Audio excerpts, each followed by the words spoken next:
A fourth U.S. soldier found dead. I'm Lisa Brady, Fox News. The White House just confirming it after 3 other Army soldiers were found dead yesterday when a submerged military vehicle was pulled out of a peat bog in Lithuania.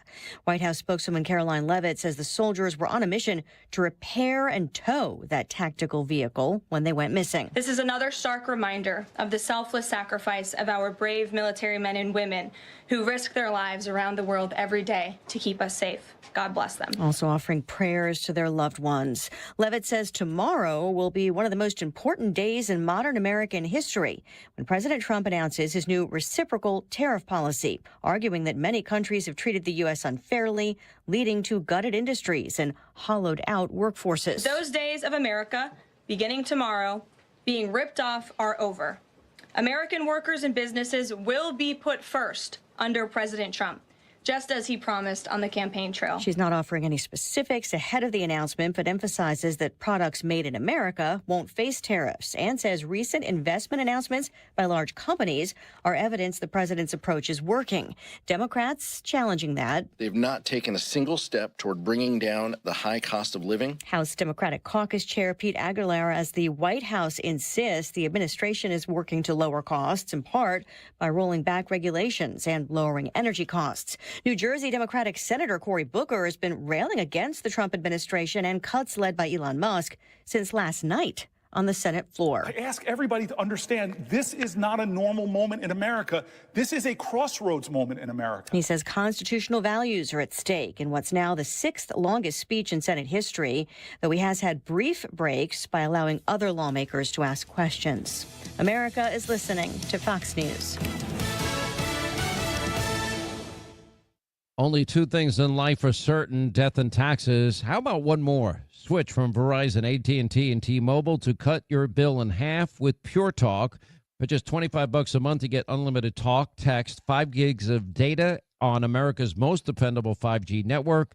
Making the switch, it's simple, fast, and easy. You dial pound 250, you say the keyword Pure Talk, and make the switch. You do it now, you save an additional 50% off your first month. Pure Talk, wireless, by Americans, for Americans. It's tax season, and at LifeLock, we know you're tired of numbers. But this one you need to hear. $16.5 billion. That's how much money in refunds the IRS flagged for possible identity fraud last year.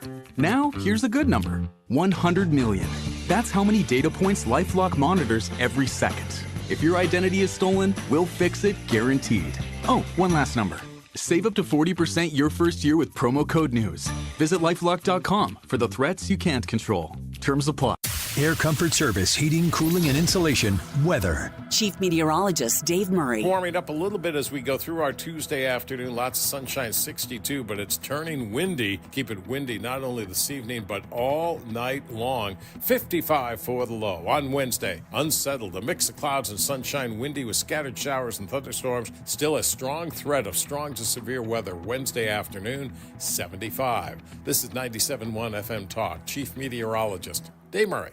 We are here another year, 2025, and time to be planning and scheduling your air conditioning startups to make sure you're getting ready to go this summer and got nice, proper cooling and no worries on if your air conditioner is going to make it through the summer.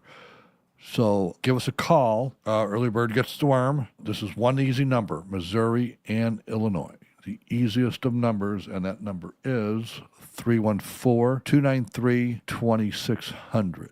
Again, if this is a little early for you, save this number in your phone then in case you do need me or you do forget to have your system checked, and it does break down on you this summer. That number, save it, is 314-293-2600 or bartinman.com. That's Bart with a B. Inman with an I.com. God bless. Experience the exhilarating atmosphere of a Cardinals game. Join the sea of red in the wave around the stadium. Feel the rush of excitement as a home run lights up the sky with fireworks, bringing the whole ballpark to their feet. Nothing beats the thrill of watching the Cards get the W with the final out at the plate. It's more than a game. It's an experience. Visit Cardinals.com for tickets and info. St. Louis Cardinals for the Lou.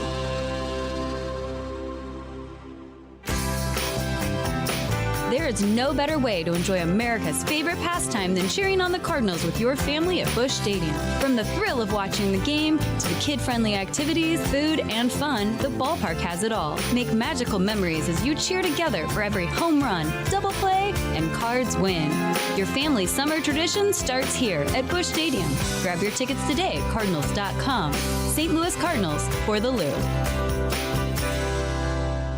Farming's hard. To feed the world, farmers have to work the land, brave the elements, and fight the battle against weeds. Weeds reduce crop yields, so prices go up and everybody gets less to eat. But 50 years ago, farmers got a new tool to fight weeds, glyphosate. It kills weeds while protecting the harvest. Time and again, it has been approved by the EPA and by leading regulatory bodies around the world. It helps enable practices that reduce erosion and keep soil healthy, which is good for the earth. Farming's hard, but it's a little easier with glyphosate. Learn more at go.bayer.com/glyphosate, paid for by Bayer. Get one free set of Brake Best brake pads when you buy 2 Brake Best Select brake rotors. Ask the brake professionals about other brake pad upgrade options. Shop your O'Reilly Auto Parts. Offer in store only. Restrictions apply. See store for details. That is exactly what I needed to hear. Thank God someone here knows what you're talking about. That's us. That's right. Gotta love this American ride. All right, you need to take the time and get the full picture.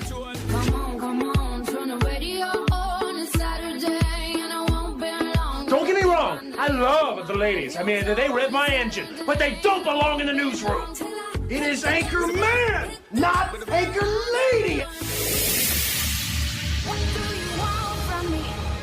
I'm not America's sweetheart. Goodness sake, kid. Keep your voice down. Your father's listening to the radio. I'm not America's sweetheart. This is the Annie Fry Show. We have on our cut sheet today, our show sheet today, we have what is referred to as a supercut. Ryan, real quick, in the industry, define a supercut. It's basically a montage, but of audio. And, or video. Audio and video. If it was video, I would just say a montage. Of supercut of Cory Booker's filibuster. Are you like me where it's you woke up and they're like, he's been talking for 14 hours. And I'm just like, why? What? Oh, he's complaining about Trump? How kind of him to contain it to the nighttime hours. Yeah, I didn't stay up watching it. You didn't? No. Did anybody? No. Well, he's going on a filibuster. Brad, to your understanding, is there a purpose to, like, is he going to stop when he gets his fill in the blank? No, he's angry and he wants to complain. This is the best that I can gather from it. Are they trying to stop something from happening? No. I've never heard of a filibuster for no. That should have been the poll today. I was thinking about that. Who among us would be the most successful filibusterer? Ooh, that's a good Friday one. Maybe that is. Put it down. Okay. Because I think it would come down between you and me, Ryan. I think Brad is efficient and straight to the point and non-blustery. Not me. You, on the other hand, I'm not efficient, not straight to the point, very blustery. And I can get around some topics too with some BS. It's like 50% of what you do. Where did the phrase? The charm is figuring out which 50%. Because I'm pretty sure about 100% of it. Yeah, yeah, I know. Sometimes I get you going on a roll. Now, okay, a little behind the curtain here on the Annie Fry Show. Sometimes I will throw a comment Ryan's way that has stated factual information that I have just in that moment made up. And Ryan verifies all of it with at least 3 minutes of content. And if you watch him, sometimes he's so... This is why sometimes you got to peek in on the Annie Fry YouTube channel. If you watch him go, he gets midstream and he's like, well, there's no turning back here. Got to get all the way across this river. And he starts to crack himself up. That does happen. And a lot of times I'll start talking and I have no idea where it's going. And I mean, even mid-word, I don't even know how that word's going to end. Which is how you start cracking yourself up because you also are watching it in real time. Yeah, that's very true. I just wonder what that would be like if it would be similar to Cory Booker, Senator Cory Booker on the floor. I mean, there's got to be some of those moments where he just thinks, I am the funniest person alive. I have a tremendous love for this institution. As a 98-year-old, she now has dementia. $5 trillion that disproportionately go to the wealthy. Your report means he has not been able to get loans to expand his business as long as I possibly physically can.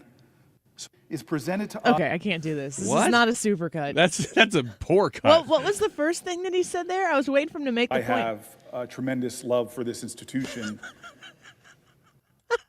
That's it. That's it. And I was mid swing on a vanilla latte, and I was waiting for it. I almost just let it go. I looked this up to see what exactly is he filibustering, and the headlines are it's an anti-Trump speech. Yeah. That's I it. mean, that's all that I have been able to surmise. If you're trying to figure out some sort of way to stop some legislation from being voted on or whatever, that's generally what a filibuster is. I remember Rand Paul going a long time. I think it was over 15 hours.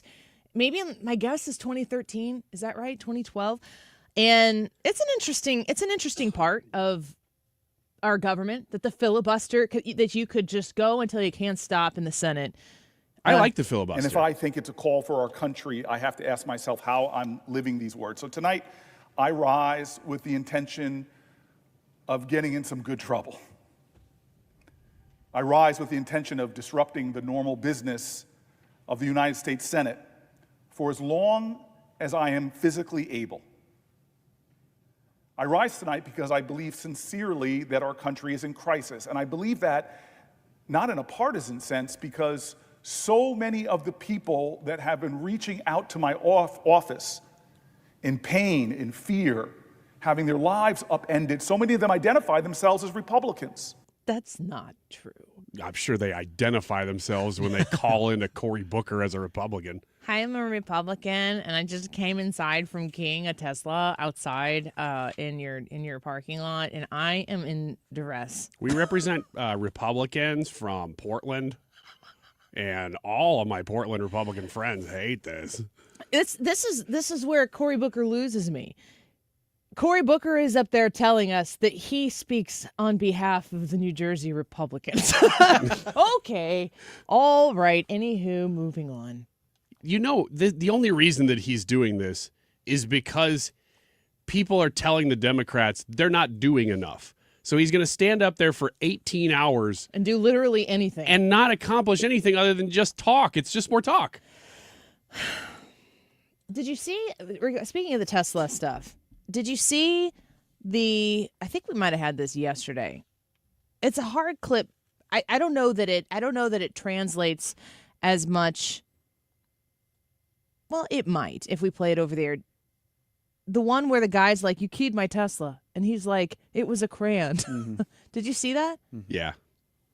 And at the end, he starts saying, he's like, I it was misguided. I didn't mean it. My problem is with the company, not with you, not with the car. Have you, like, the way these people are reacting when they get caught? They're folding like a cheap chair. They're so quick to just be like, no, never mind. I heard yesterday, I think, is it the Pam Bondi clip? We have the Pam Bondi clip. We have that today, yeah. She's talking about these fire bombings, and she's directly addressing what I think a lot of people want to see happen, which is swift action being taken when the law is being broken. And you got to tell me, do you think that is this extreme, or is this what we need more of coming from the Attorney General of the United States? I've made it clear, if you take part in the wave of domestic terrorism against Tesla properties, we will find you, arrest you, and put you behind bars. Today, I'm proud to announce that the Department of Justice has unsealed federal charges against another Tesla attacker. We've charged Cooper Frederick in the firebombing of a Tesla dealership that occurred on March 7th in Loveland, Colorado. All of these cases are a serious threat to public safety. Therefore, there will be no negotiating. We are seeking 20 years in prison. The crime was committed in Colorado, and thanks to the great investigative work by the FBI, the defendant was arrested in Plano, Texas. Let this be a warning. You can run, but you cannot hide. Justice is coming. So the Attorney General of the United States says justice is coming. They're going to seek out 20 years for the firebombing of this Tesla dealership. That's life-changing to the greatest degree. I mean, how old was that person who did that? Even if I have no idea, but I mean, they had to be probably at least 20. They could be as old as 60 or even older than that. So I've seen some of these protests, and they're not short on hippie boomers that are standing out holding signs that have swastikas on them. 20 years is a huge, huge deterrent if they're able to do this and convict, and I don't know how long that whole process will take, but to know that they're throwing the book at these people, I'm not sad to see it. FA? FO. Yeah, well, there's a number of reasons why they should go full for this. Because first, it sends a message, but second, it's premeditated, so that's a big deal. This isn't just something they got caught up in something. This is premeditated. They planned it. It's political in nature, and it's terrorism. Those are all three things that you need to go full force after to stop happening within the borders of the country. I think it was Hans von Spakovsky that said that a hate crime is based on attacking someone on their like physical characteristics, their demographics, that type of a thing. And domestic terrorism or terrorism is ideology based. So if you are attacking somebody for their ideology or on behalf of your own, that's where terrorism comes in. And there's no doubt about it that this is exactly what is happening with the targeting of Teslas. I don't know enough about stocks and shares and all of that stuff. And you like to make fun of me for that when you can. Mm-hmm. But Tesla stock right now, I don't have the jollies on my phone here that Tim Walls has. I do have it on a watch list because I said if it got to a certain point, I was going to buy it. Ooh, it is not down there. Tesla's up 6% right now. It's a 274 share, and if I look at it in the last year, its peak was 436, and that was December 9th. Do you think Tesla's going away? Do you think Tesla is going to be something that regains, if Elon Musk I don't think that he's going to be in government in perpetuity like the swamp creatures.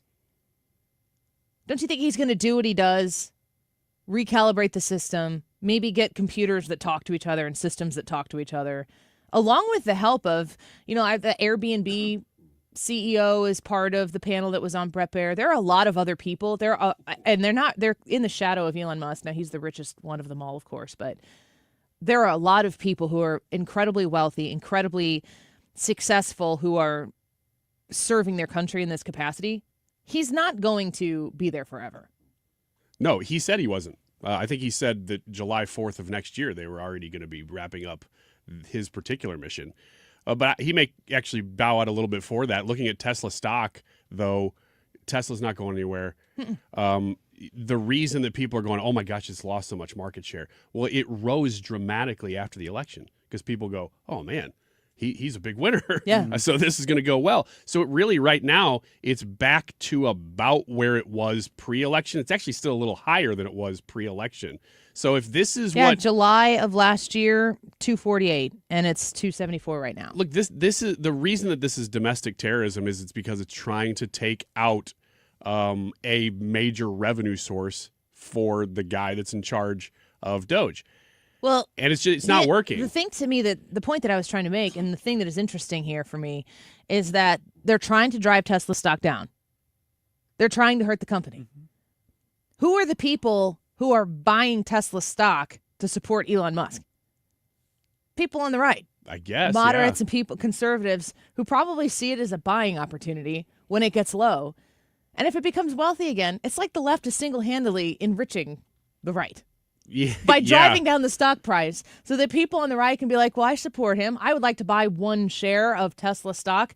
I was looking and I thought to myself, if it gets below 200, I'm going to go find some pennies and buy a share so that I can own a share. I have tried to learn the stock market more by participating in this way. It's made me a more educated broadcaster, I think. But I wouldn't be doing that if it weren't Elon Musk. And I got to think there are people who are a little more disposed to being able to say, well, I'll spend $1,000 on Tesla stock. I think what Elon Musk does is great. I want to support him. But also, if the price dips, it's going to go back up again.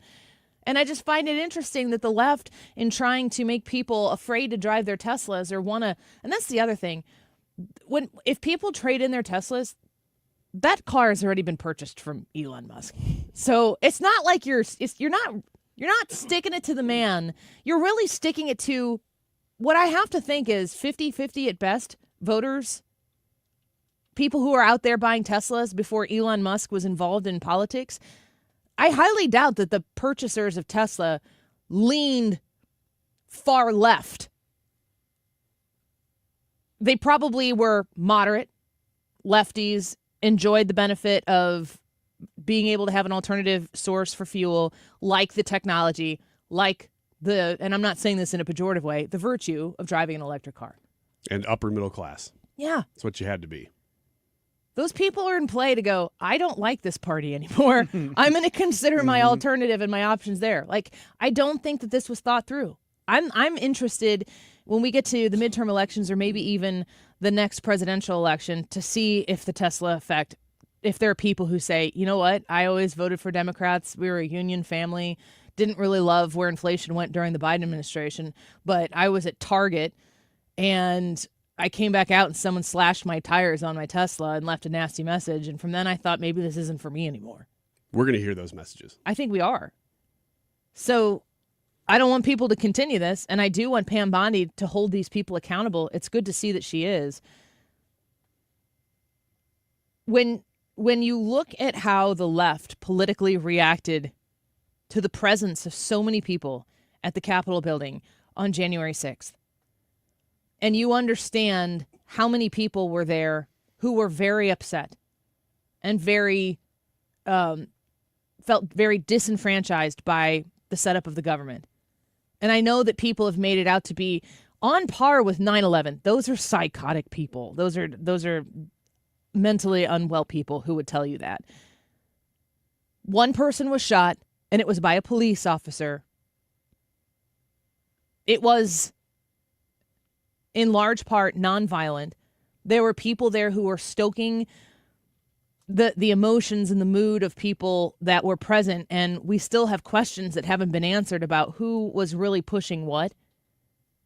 Where is the same outrage for the people not protesting at a Capitol building that belongs to the people? Where is the outrage on the left for the people who are seeking out American taxpaying citizens who are parking their car at the grocery store, at work, at home, wherever it might be on the side of the road, who are parking their car there and living their life and coming out to this sort of ideology-driven hatred and vandalism? You literally see people who are being asked about this type of vandalism, and they're saying they're just cars. They're not people. They're just cars. The double standard is outrageous. It's also sadly predictable, and it's good to see Pam Bondi stepping up and saying, well, you can keep doing this, but we will hunt you down. That vandalism she said that they got the guy for, they did it in Colorado. They arrested him in Texas. Yeah. They did not stop to find that person. Right. What they need to do is find enough of these people that they can find out who's organizing these things, because that's organized domestic terrorism at that point. Yeah. And who's funding it. If anybody is, trace it back. Because if you're making $200-$300 for going to these things, and they go, you're going to get 20 years, we'll give you 10 if you rat out your superiors. Do it. Or absolutely do it. Yeah. How much information you want to get? Well, we could forget the whole thing, depending on the amount of information you're able to get us. Yeah. I'm ready for it. I'm ready for a new approach to justice, like the one that actually adheres to law and order. We could like to get back to that. Our YouTube live chat poll for today: do you support Trump's tariffs? Yes, you're unsure, or no. Not very often do I throw an unsure in here, but I know that a lot of people are feeling a little trepidation about tomorrow when a lot of these tariffs go into place. And I will tell you that right now, Fox Business is reporting Israel has announced on Tuesday that it's lifting all tariffs being imposed on United States products at the direction of Israeli Prime Minister Benjamin Netanyahu and other Israeli leaders. Netanyahu said the move aims to cultivate more competition in the market, make the economy more diverse, and reduce the cost of living for the people of Israel. Well, there's one. We'll see what comes next. Vote on the YouTube live chat poll and let us know what you think. When we come back, Ryan Schmelz with a Capitol Hill update. Of course, he's the Fox News Radio Capitol Hill correspondent, and we'll find out from Ryan, I guess, if Cory Booker is still talking. I wonder if we could get something. Cory Booker's got to be running out of things to say. Ryan, you want to write some lines? I guess so. We'll see if we can get him in there. Ryan Schmelz on the Annie Fry Show next.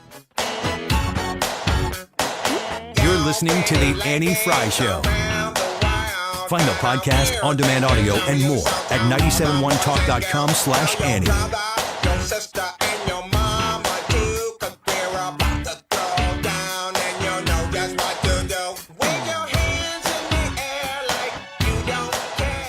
TheDittamoreGroup.com is the website. Go visit them online for buying and selling real estate. You'd be working with the number one team and the number one office in the Metro East. They are experts, and also, this is not the most important thing, but I'd almost say it's equally important. They are so fun. They are wonderful people to work with. They understand that this process can be a stressful one, tense, and all of that, and they work very hard to make sure that you enjoy it, that you are grateful that you had the opportunity to work with them. You'll be bragging about working with Tammy and Zach, Pat, Abby, and Trisha at the Dittamore Group after you get done with that real estate transaction. Their team has extensive access to information about the communities that they are buying and selling on your behalf. It helps you with the school system that's involved there, what kind of recreation that you might have access to, the populations, entertainment opportunities, home value, what kind of growth potential you might have for the home that you're looking to purchase, or if you're looking to sell as well. Reach out to them at 618-531-4652, 618-531-4652, online at thedittamoregroup.com. When my wife and I got married after both graduating law school, we didn't have two nickels to rub together. Ultima had to give me her gas card just to drive home. We never could have imagined that one day we would have the largest injury firm in the world and $25 billion in money collected and counting. As good Catholics, we had 4 children fast. They all work in the firm today. Our family protecting yours. I'm John Morgan of Morgan & Morgan, but our greatest gift was years away, grandchildren. Today we have 6 and counting. It's the greatest joy that we have ever experienced. I think about them all day long. Our family promises to protect your family should you need us. Call us. It's easy. Visit forthepeople.com and make sure you hug your grandchildren. God's final gift to us. Morgan & Morgan, for the people. Injured? Dial # law or visit forthepeople.com for an office near you. We all hear the radio ads about the IRS. They tell you to be afraid, to be scared, and they try to frighten you into calling. I'm not here to do that. Tax Relief Advocates is different. TRA is here to tell you that if you owe money to the IRS, whether it's $5,000, $50,000, or $500,000, we have a solution. It doesn't matter if you're sitting in your car, at work, or with your kids. No matter where you are, call now. 800-575-6986. Don't lose hope. TRA can eliminate or reduce what you owe to the IRS. Generous programs are now available that can give you a fresh start. Our passion is taxes and helping individuals fix their IRS problems. We have over 1,000 5-star reviews on Google and an A+ with the Better Business Bureau. You don't need to be afraid of the IRS any longer. End your tax nightmare today by visiting us online at TRA.com or call 800-575-6986. That's 800-575-6986. Tax Relief Advocates. Real solutions for real people. When Greg Hammonds at GregHammonds.com talks to people about health insurance, they tell him, 1, my premiums are too much. 2, my deductible is so high I never meet it. And 3, my doctor doesn't accept my plan anymore. Greg offers private health insurance plans that are not on the ACA marketplace. You can pick your doctors. For most claims, you won't even pay a deductible, and they're 30 to 60% lower cost than Obamacare. One more thing, there's no tax penalty at the end of the year. Greg even has plans that are guaranteed acceptance and available all year long, so you can enroll today. If you pay for your own health insurance, you're uninsured, you're on COBRA, or your employer coverage is just too expensive, call Greg at 314-794-7784. That's 314-794-7784. Or go to greghammonds.com. That's greghammonds.com. He can custom design a plan managed and chosen by you, not the government. Who has the most 5-star reviews in St. Louis? Is the Post-Dispatch Window Retailer of the Year, J.D. Power Award winner 5 years in a row, and has the nation's best warranty coverage? Renewal by Andersen, that's who. Take advantage of our great April sale. Buy one window, entry door, or patio door and get the next 50% off with 0 payments and 0 interest for 12 months. Check it out at rbastl.com or call 314-332-1924. Renewal by Andersen, a better way to a better window. You're listening to the Annie Fry Show live from the Air Comfort Service Heating, Cooling, and Insulation Studio. Air Comfort Service is celebrating 55 years of residential and commercial service, maintenance, and installation of heating and cooling systems. Get in your comfort zone. Visit aircomfortservice.com. The History of the Lou with Sue. For a fascinating journey through the storied past of St. Louis. Don't miss out on discovering remarkable tales that make our city such a unique place. The History of the Lou with Sue. Sundays at 6 p.m. When I met you in the summer, to my heartbeat sound, we fell in love as the leaves turn brown, and we could be together, baby, as long as skies are blue. Anna Paulina Luna left the Freedom Caucus over their lack of support for her bill that would allow new parents to proxy vote around 12 weeks around the birth of their baby. Does the president support that bill? I'm not sure. I haven't actually talked to the president about that bill, but I certainly can and can get a take on if he supports it or not. So Anna Paulina Luna, Congresswoman who was a member of the Freedom Caucus, has determined that she's going to leave the Freedom Caucus because she tried to get a bill through and she couldn't get the support from the Freedom Caucus to do it. Let's get to our guest. Ryan Schmelz back with us, Fox News Radio Capitol Hill and White House correspondent. And from what I understand, it could get a little dramatic there on Capitol Hill over this bill and Anna Paulina Luna leaving the Freedom Caucus. Ryan, welcome back to the show. It's good to see you. Always great to be on, Annie. How are you? I'm doing okay. Tell me what's going on there on Capitol Hill and how this is unfolding. Right. Well, it's already gotten dramatic. You know, you see somebody like Anna Paulina Luna, a very conservative member who decided to leave the Freedom Caucus over this push that she has. Pretty much it's a change to the House rules that would allow proxy voting for new parents in Congress up to 12 weeks.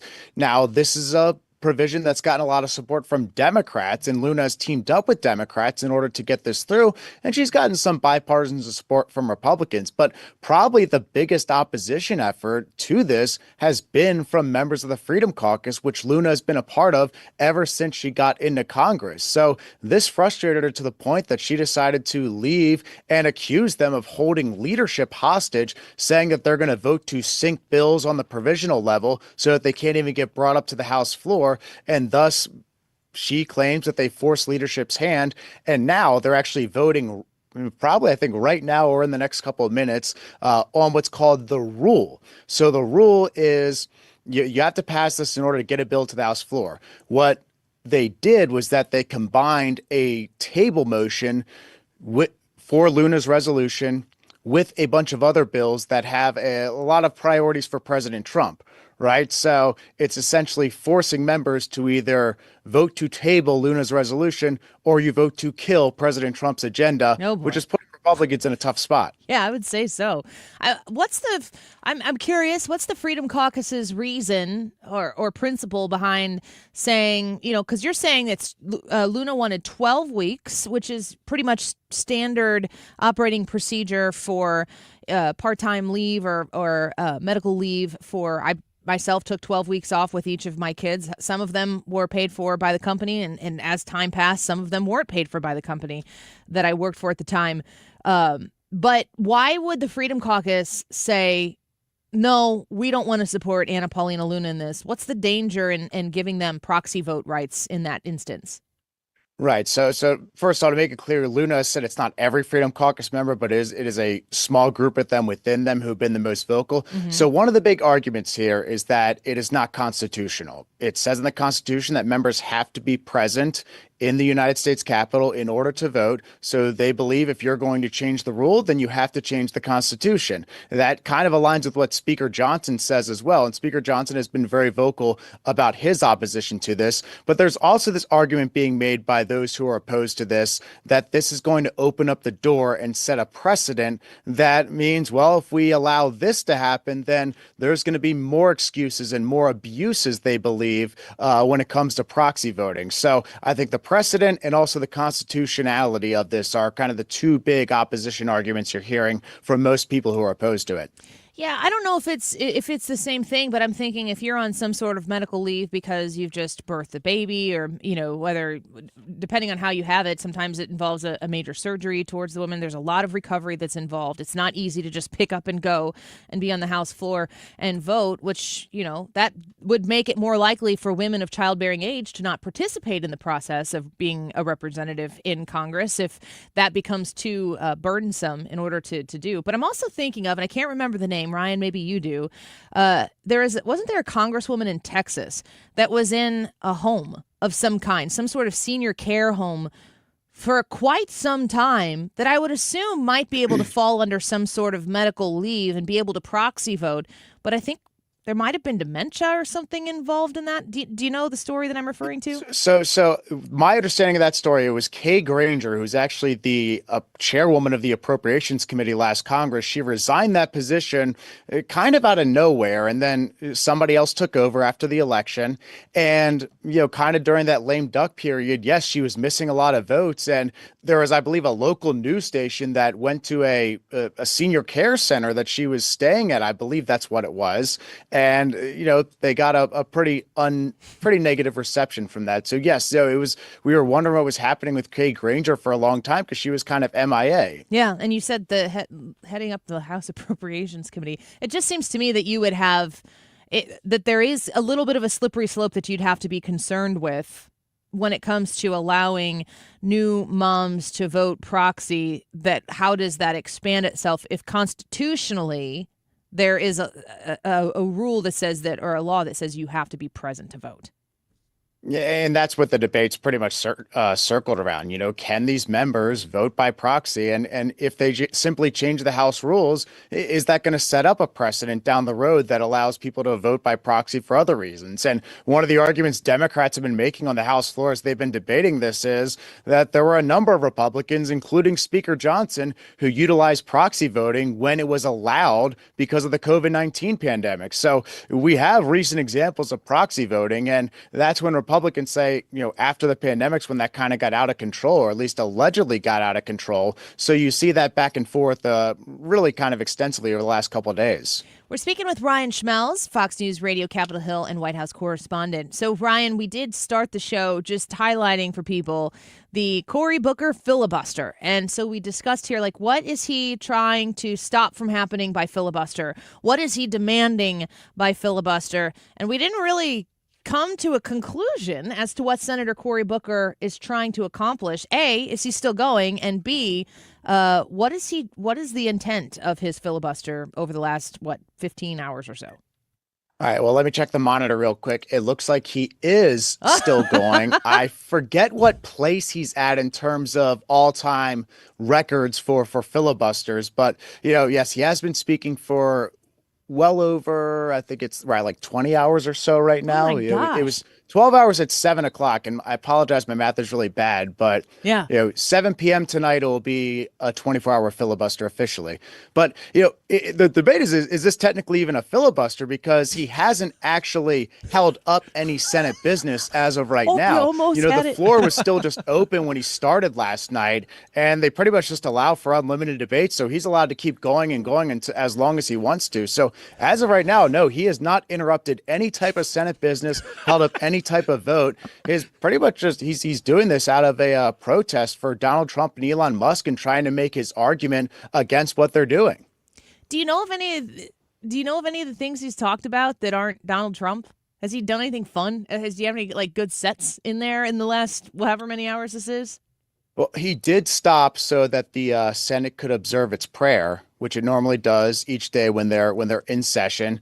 And we thought, oh, he might be done now. He might be done now. But he came right back on and kept going as soon as that was over. So that was probably one of the more notable moments. Right now he's kind of got this thing going where somebody will come out and ask him a question to kind of give him a break. And then they'll go on a long tangent and draw the question out and make it as long as possible. Yeah. They'll get hyper focused to say, well, the FAA is in your district or there's offices in your district. How is this impacting your district? And go through all the examples. So they found creative ways to kind of drag this out, and certainly members are helping him. And as of right now, he is still going. Still going, right? So let me ask you this: is this actually a filibuster? If he's not stopping anything, or is this just is he just making a really long point? I mean, my understanding is this is not technically a filibuster. This is just a very long speech as of right now. Wouldn't that suck if I he guess ends if up they getting wanted the to try to record? bring a bill to the floor and then he kept going, then he would be officially filibustering something. But no, this just seems like it's just a very long speech. Okay, so Ryan, here's another question. What would normally be happening in the Senate right now if Cory Booker weren't there?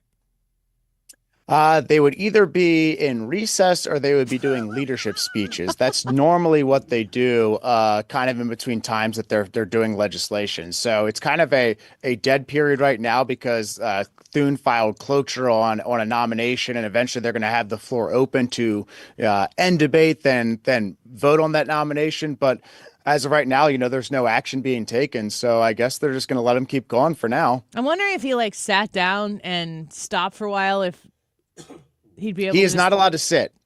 Oh, but that's the rule? But if he sits down, it's done. But I'm wondering if he sat down, if nobody would come in and do anything, he could just take a break and then just get back up and start going again. Yeah, it would still count, right? It's not. Did you have a question? I Ryan? do, Ryan. Just because it's April 1st, do you think the best ending to this filibuster would be him saying, just kidding, and then end? April Fools? I guess. I mean, I don't know if you can talk for as long as you are and not at least prove some type of point. So I don't know. Yeah, if he's like, I actually like all the things I've talked about. I mean, that's a lot of things he's got April Fools on. So I don't know. That was the worst question I've ever asked on this show. Thanks. Yeah, Ryan asks Ryan the worst question ever. You would not do well at the filibuster. Well, Ryan, thank you for the time today. And do you have to be a senator to ask Cory Booker a question on the floor? Do you have to be a member of the Senate? Yes, you do. Can we get Cory Booker any content or anything? Is he looking to promote things? It's just so bizarre to watch him do what he's doing and know that at the end of the day, everyone's like, okay, and then they go get their coffee. It just seems a little strange. Well, when he's off the floor, he may have some questions to answer for, because there's a notice report that one of his staffers got arrested for bringing a gun onto the Capitol Hill campus. Oh my! So notice is reporting that this person who was arrested was in fact a member of his staff. We're kind of working on this story right now, but he may have some questions to answer when he's done. Is there an explanation or anything that it was accidental, didn't put it away the way they were supposed to, or is it nefarious? Not that we know of right now, but what Chad has told me, our senior Capitol Hill correspondent, is that oftentimes when somebody is found with a weapon like this, it is oftentimes because they forgot that they had it on them. Yeah. So I don't want to say that that's the reason or not the reason as of right now, but that is a very common thing when this has happened, is that it's usually brought to the Hill by accident. Well, Ryan Schmelz, thank you for the update. We'll be looking forward to seeing what comes of the Anna Paulina Luna situation and Cory Booker as well. We appreciate your update. Thanks for being with us. Awesome. Thank you, Annie. Take care. Bye-bye. It's just, what is he doing? I just thought of a better question. Any question would have been a better question. The better question would have been, what if Cory Booker never stops? Here is the thing. You had a punchline in your head and forgot to figure out how to get it. I couldn't figure out how to get to it. No, but you went all in. Still. You didn't. I don't regret it. You didn't hesitate. I do. I'm sure you do. But I can't ever regret anything. my one-on-one conversation with Ryan Schmelz so you could do that. You guys were doing great. I just wanted to make people know I was here. That's the most honest thing you've ever said. Anything else you want to add to this segment? No, I can't. I don't really do the April Fool's Can thing. you play the so music? Yeah. I was kind of. No, we can't do the April Fool's thing. We're not allowed to. You're right. Yeah, we can't do like a War of the Worlds broadcast or something. No. Like H.G. Wells. Do you do April Fool's stuff? Are you into it? No, I'm not. I'm not either. I think I've done a couple of little things when I was a kid, like tried to put a bucket of sponges above the door or something like that. And it was like, why am I doing this? Yeah. The key is to stay very, very smart when you're scrolling through social media. Yeah. Like, honestly, I would just skip social media for today. Unless you're watching us on YouTube. Is YouTube social media? Go vote in the YouTube poll. Do you support Trump's tariffs? We'll be right back. This is the Annie Fry Show. The Annie Fry Show is streaming online. Watch us live on YouTube and subscribe. Stuart's American Mortgage. He has the bagel loan, and the only place you can get a bagel loan is from Stuart's American Mortgage. You can reach out to him directly. The number to call him or to even text him is 314-324-4440. 314-324-4440. He's going to walk you through how the bagel loan works. But the number one thing you need to know about the bagel loan is you're still going to qualify for the same low rates you would get anywhere else. Your rates are going to be your rates. You are going to be able to close in less than 2 weeks, folks. This makes you a very competitive buyer out there if you're making offers on a new home. But when it comes to getting your new mortgage, whether it's through a new home purchase or through a refinance of your current mortgage, $0 in closing costs. The amount of money this can save you over the course of time if you're lowering your interest rate, or even if you need to take equity out of your home to pay down some consolidated debt, to make an improvement on the home, whatever it might be, he's going to help you get that taken care of, and $0 in closing costs. 314-324-4440. Google the bagel loan, NMLS number 226715.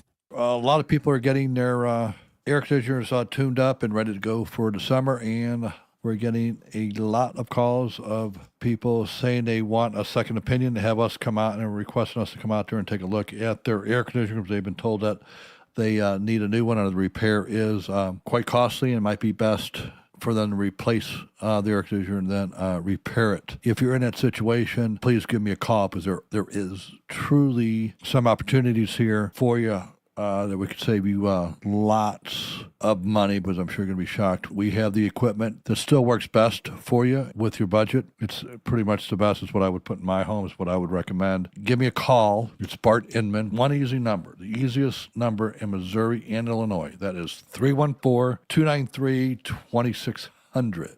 Or the online thing, and that is bartinman.com. That's Bart with a B, Inman with an I.com. God bless. Need a lawyer? Onder wins. Call Onder Law at 314-9-MILLION. That's 314-9 all zeros. Or go to onderwins.com. The choice of a lawyer is an important decision and should not be based solely on advertisements. We invite you to vote in today's YouTube live chat poll that we do every day. But today's question, of course, the question's different every day. Today's is, do you support Trump's tariffs? Yes, unsure, or no are your options for today. You find that by typing in Annie Fry on YouTube, and today's date will come up. You click on that. You can watch the show, and there you can vote as well. 12:48. This time check is sponsored by Jerry Kelly Heating and Air Conditioning. It's time for a $98 AC tune-up. 97.1 FM Talk presents Talk in Action, where we shine a spotlight on local charities making a difference in our community. Join us as we give back and connect neighbors in need. Visit 971talk.com/talkinaction to learn more.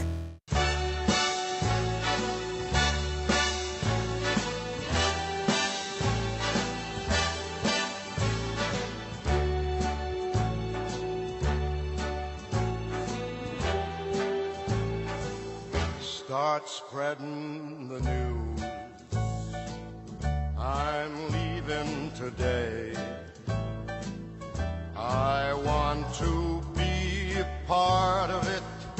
New York, New York. Wiggins! Oh, Wiggins! I'm trying to get a Annie Fry show goes to New York trip going. I'd go. Well, here's the thing. Oh, no, really?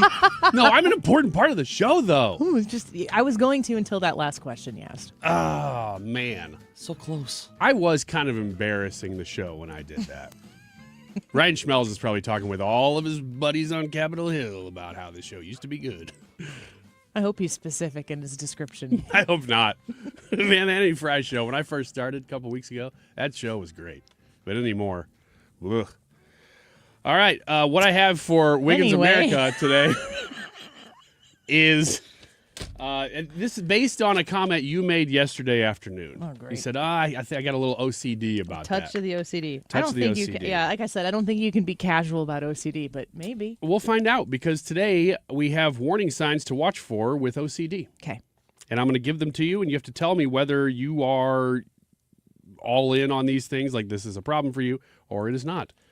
Number one is when an unwanted thought shows up, you give it your full attention. I can dwell. Does it consume you? That would be OCD. It certainly would have at one point in my time. Yeah, it'd probably be safe to say that. I don't know. It's something I've worked at. This is something that I don't know that anybody's perfect at, though. Yeah, You know, I'm trying to. I don't think that it's debilitating for me, Okay. but it has been in my life. But you got to fight it. I have to push back against it. So that would be a touch of OCD. it's like I have a dramatic sense of self-awareness. So- I don't love it. I wish I were more like you. More like you could just ask a guest a stupid question. Ethan, do you and know just say, exactly what I who mean? cares? No. You don't know what I mean? No, I do. It's just I never thought that I would hear the words, I wish I I were could exactly like you. That's why I whispered it, so it wasn't like going to be a good cut. Oh, yeah. That would have been a good cut. Anyway. Let's make a PSA out of that. And share it with other Odyssey stations nationwide. Yeah, that should do the trick. These are called intrusive thoughts. So you don't want them. They come into your head, and what you do with them is how you know whether you got a little OCD or I not. have them, and I think everybody has them to an extent. yeah, I have them, and it is a very active situation to keep them at bay. Do you think that this is something that naturally gets better with age? No, it could get worse. Because when I was a teenager, I remember having I wouldn't have called them intrusive thoughts, but just these random. No, but when we thoughts. were teenagers, there were no names for any of these things. Yeah, exactly. I mean, they were intrusive thoughts. We just didn't feel like we had to have a clinical name for them. None of that existed. Everything we ate was made of chemicals. Yes. We didn't eat anything that was real food in the 80s and the 90s. It was just chemicals. Yes, that's all it was. Just like Yeah. through That a made plastic us- straw. Gave us superpowers. Some of us. But I think intrusive thoughts is a normal thing to have, but I think that there is a healthy and an unhealthy way to handle them. And we live in a society, I think, that wants to name and label things so much, almost so that you can brag about them in some instances. Yeah, it's like a social construct to Yes. be able to, here's what I have. What do you have? Yeah. I heard one of my older kids say something about, what was my son? And he just made a side comment like, I don't know, just having some intrusive thoughts. And I didn't say anything to him because it was an honest moment. But I was like, how do you even know the phrase intrusive thoughts? But that's like a common part of discussion. Yeah. This is one of the problems with TikTok we've talked about before is that teenagers especially would get on TikTok and diagnose themselves with things that they either don't have or barely might have and decide to go all aren't in on. handling it, like aren't Yeah. managing it in a healthy way. Yeah. You just find another TikTok video. Find a new identity in your illness. Number 2 is on a scale of 1 to 10, your worry goes to 11. It's hard to control worry with OCD. I am a huge worrier. Our brains churn through countless thoughts each day, many of them unpleasant. The question is, are you able to roll with it? I function with it, but the things, the level at which I have worried about things is out of this world. But I function with it now. It's like I said, it doesn't keep me from living in the world and experiencing the world, but the very descriptive images that I can have in my brain about terrible things happening. Like if I were to explain them to my husband, he would look at me like, what is wrong with you? Like, not in an unsupportive way, but just these are not things that he thinks. Well, and that's why I Or ask about considers. age, because once you get through something several times and you start to realize, oh, this is normal or it's not real, I would think that helps. Well, I mean, I can be afraid of things that could certainly happen, but the likelihood of them happening is so infinitesimal that it's not worth wasting minutes or more of your day worrying about them, because you can't control it even if it were to happen.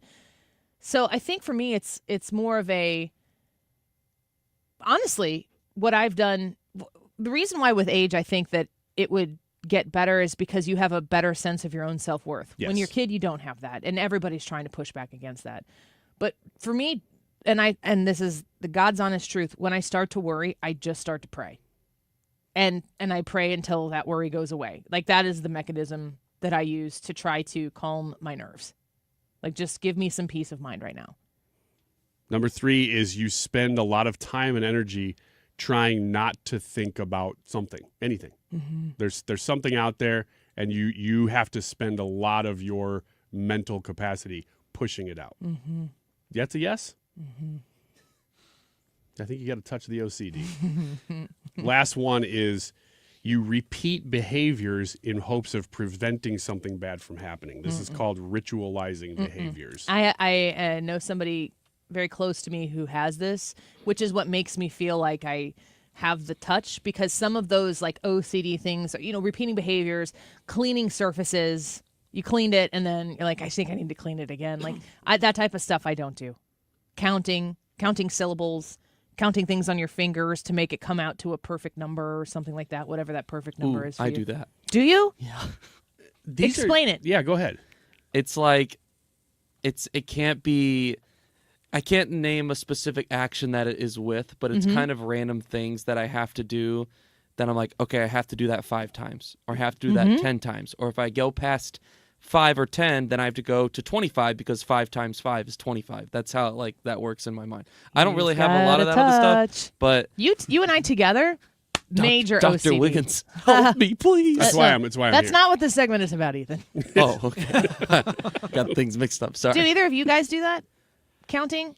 Not really. I used to count floor tiles when I was younger and walk in, this is going to sound really weird, No, but walk in ways that a knight on a chessboard would walk. Yeah.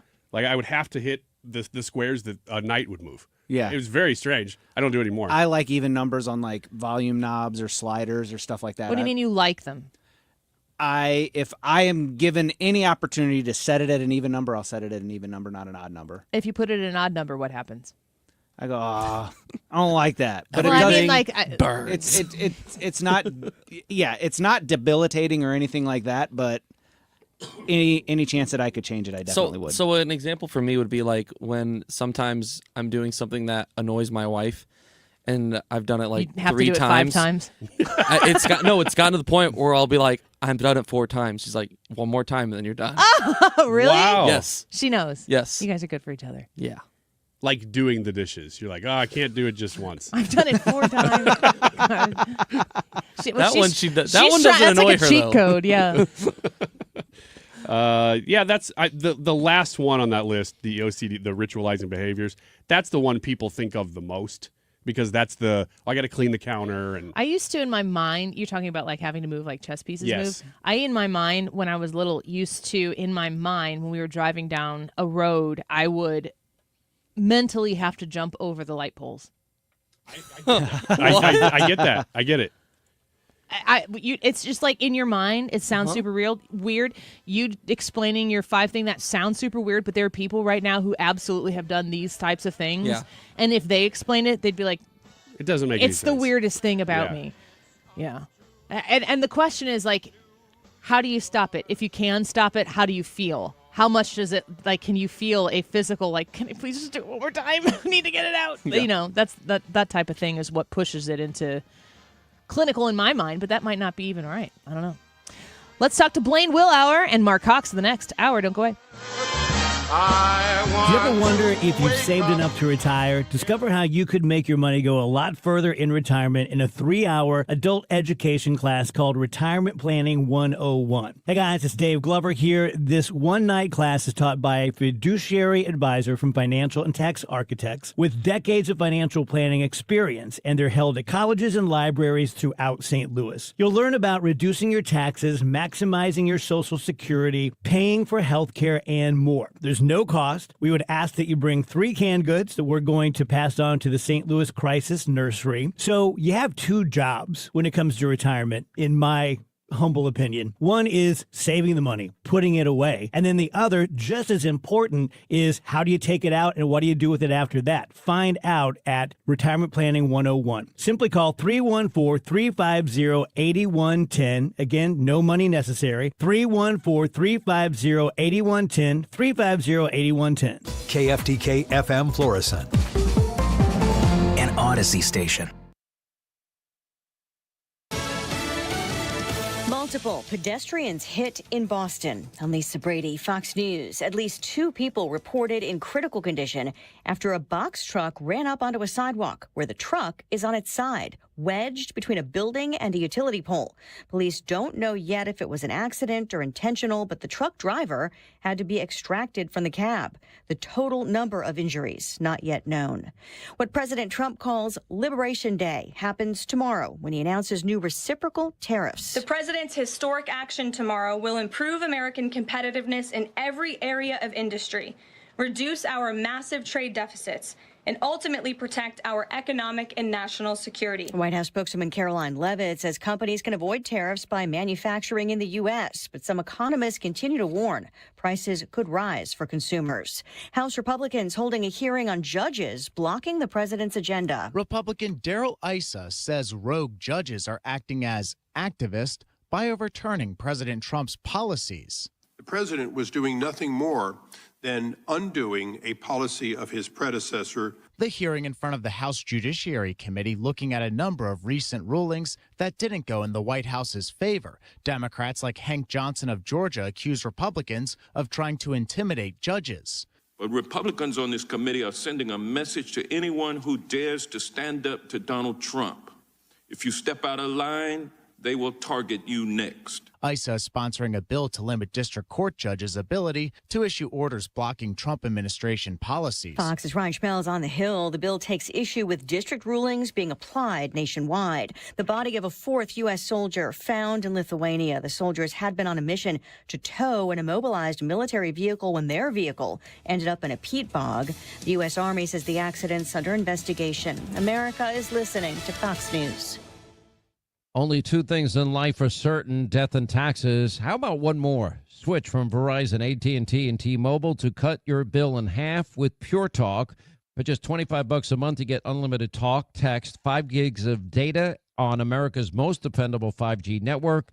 Making the switch, it's simple, fast, and easy. You dial pound 250, you say the keyword Pure Talk, and make the switch. You do it now, you save an additional 50% off your first month. Pure Talk, wireless, by Americans, for Americans. It's tax season, and at LifeLock, we know you're tired of numbers. But this one you need to hear. $16.5 billion. That's how much money in refunds the IRS flagged for possible identity fraud last year. Now, here's a good number. $100 million. That's how many data points LifeLock monitors every second. If your identity is stolen, we'll fix it guaranteed. Oh, one last number. Save up to 40% your first year with promo code NEWS. Visit LifeLock.com for the threats you can't control. Terms apply.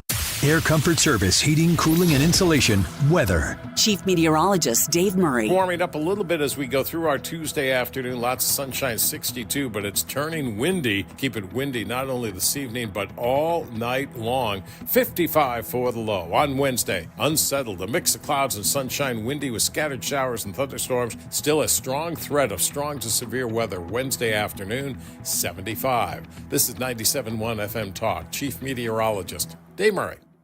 Michael's Flooring Outlet online at igotfloored.com. Shopping for flooring, you need to make sure that you give Michael's Flooring Outlet the opportunity to earn your business both sides of the river.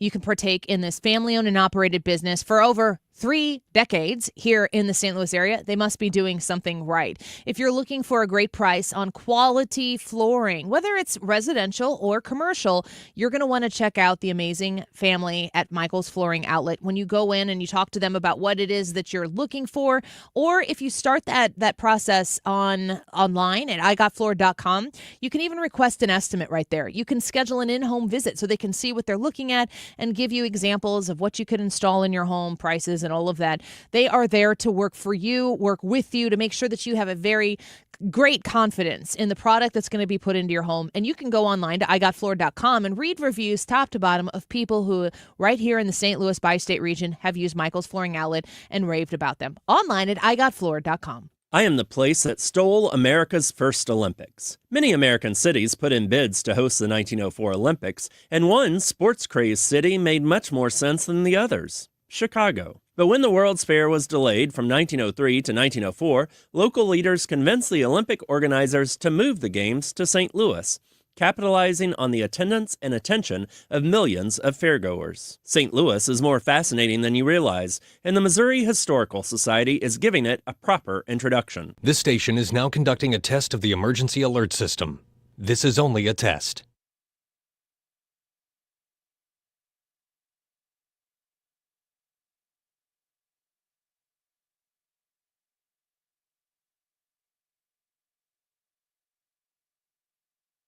Marc Cox here. If you're nearing retirement or already retired, call my friends Thomas Helbig and Bob Kershaw with the Retirement Advisory Group. They'll show you how to link to the market without the risk. They're the official financial advisors of my show. Go online to retirementkey.com. I love the way he articulates things together, examples with all his stage members up there at all different levels, which is wonderful to see and inspiring. That's Orlando on his Expo experience. It's coming again. Join Del Walmsley and Lifestyles Unlimited for Expo 2025, May 7th through the 10th in Irving, Texas. Get hands-on training from successful real estate investors and learn proven strategies that work. Find out more and save $100 when you text Expo to 88007, EXPO to 88007. This is attorney Todd Nissenholtz of Kaufman Townsley. Injured by a careless driver?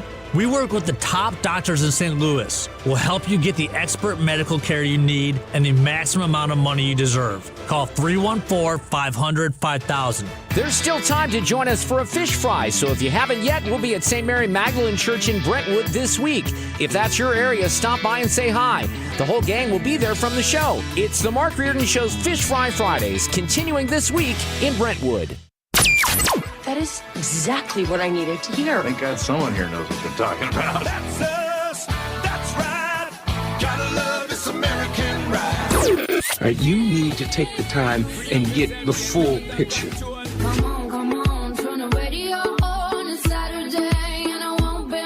Don't get me wrong. I love the ladies. I mean, they rev my engine, but they don't belong in the newsroom. It is Anchor Man, not Anchor Lady.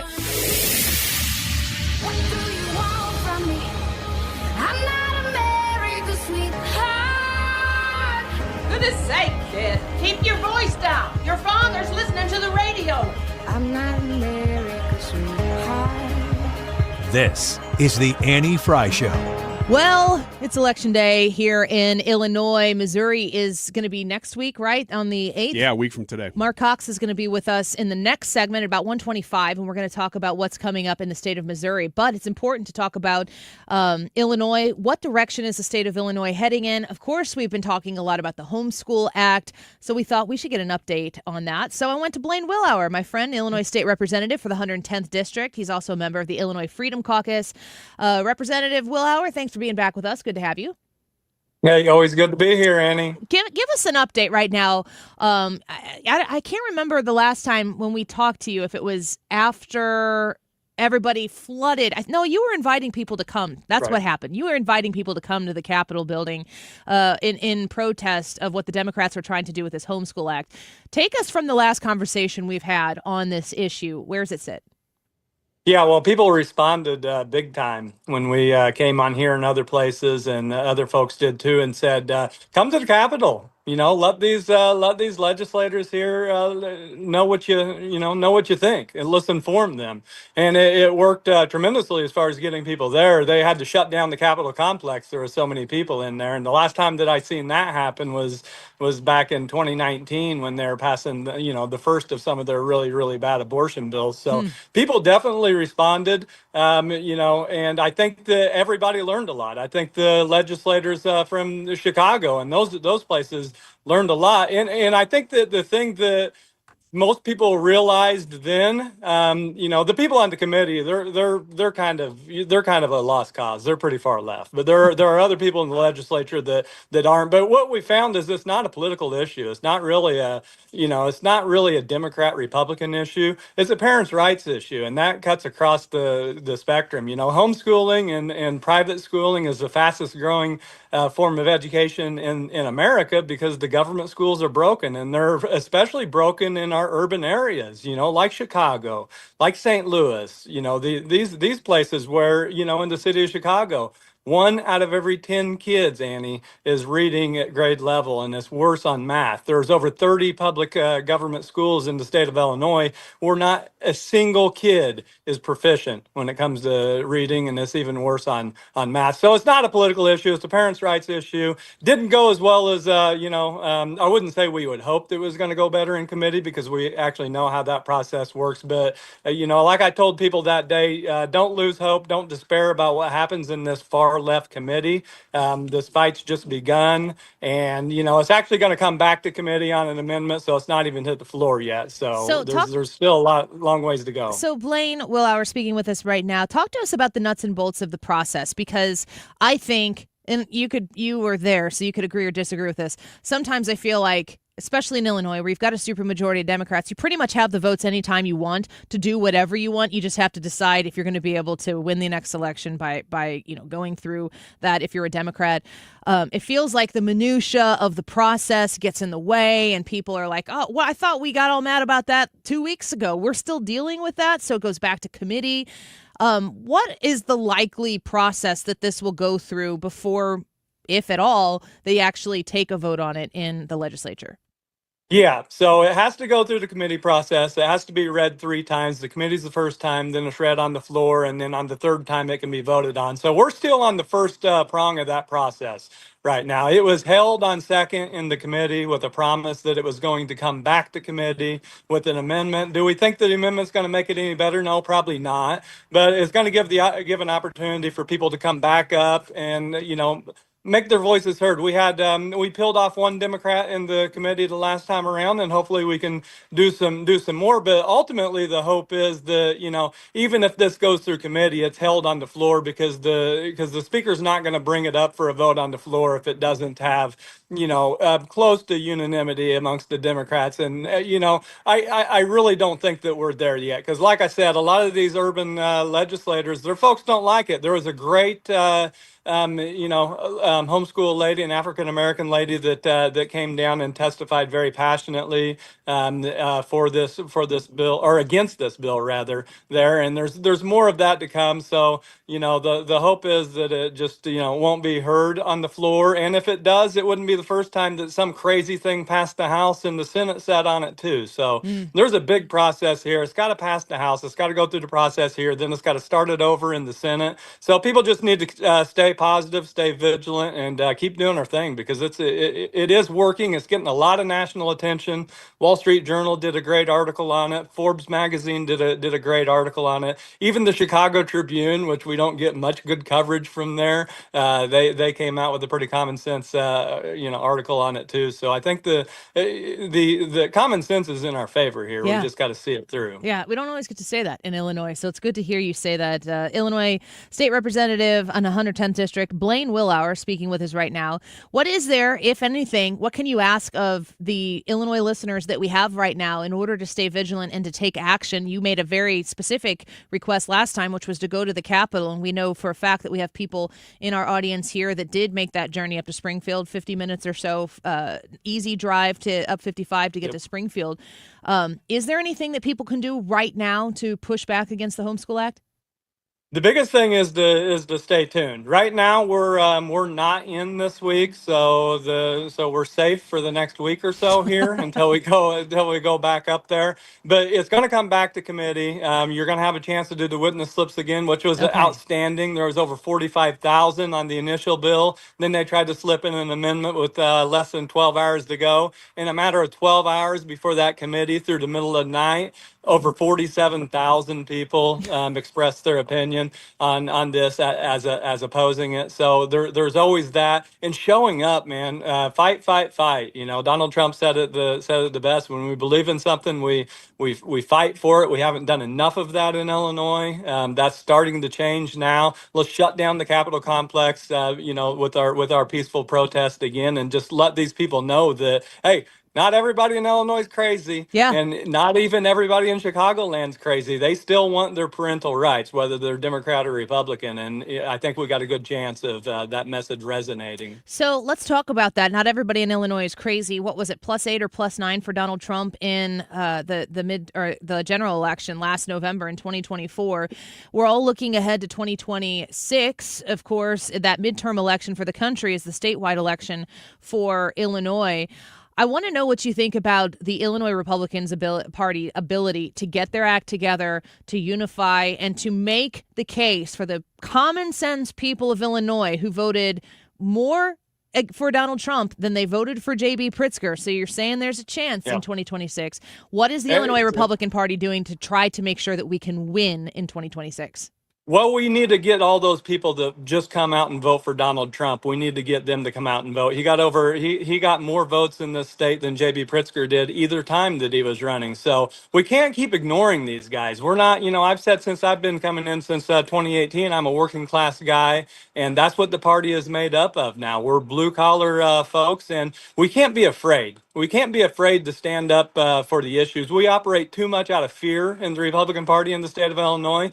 We can't do that because because nobody buys that. There's a reason that Donald Trump's last ad in his successful presidential campaign is Kamala is for they, them, Trump is for you. Okay? People have had enough of the crazy. Let's be bold. Let's get out there. We're right on the issues. Illinois has a lot going for it. We've just had terrible leadership for a long time, and J.B. Pritzker is failing. That's 100% fact. His stances are unpopular. He's on the wrong side of every issue. He cares more about confused boys going into girls' bathrooms than he does actually lowering property taxes and bringing opportunity back to this state. So we focus on that stuff. We've got a really good chance of winning. But if we go milquetoast and nominate a Mitt Romney type lukewarm Republican, we're going to get our butts kicked again. That's the bottom line. Let's be bold. What the hell do we have to lose? Yeah, exactly. Is J.B. Pritzker, now he served 2 terms, but he is not term limited in the state of Illinois, so he can run again.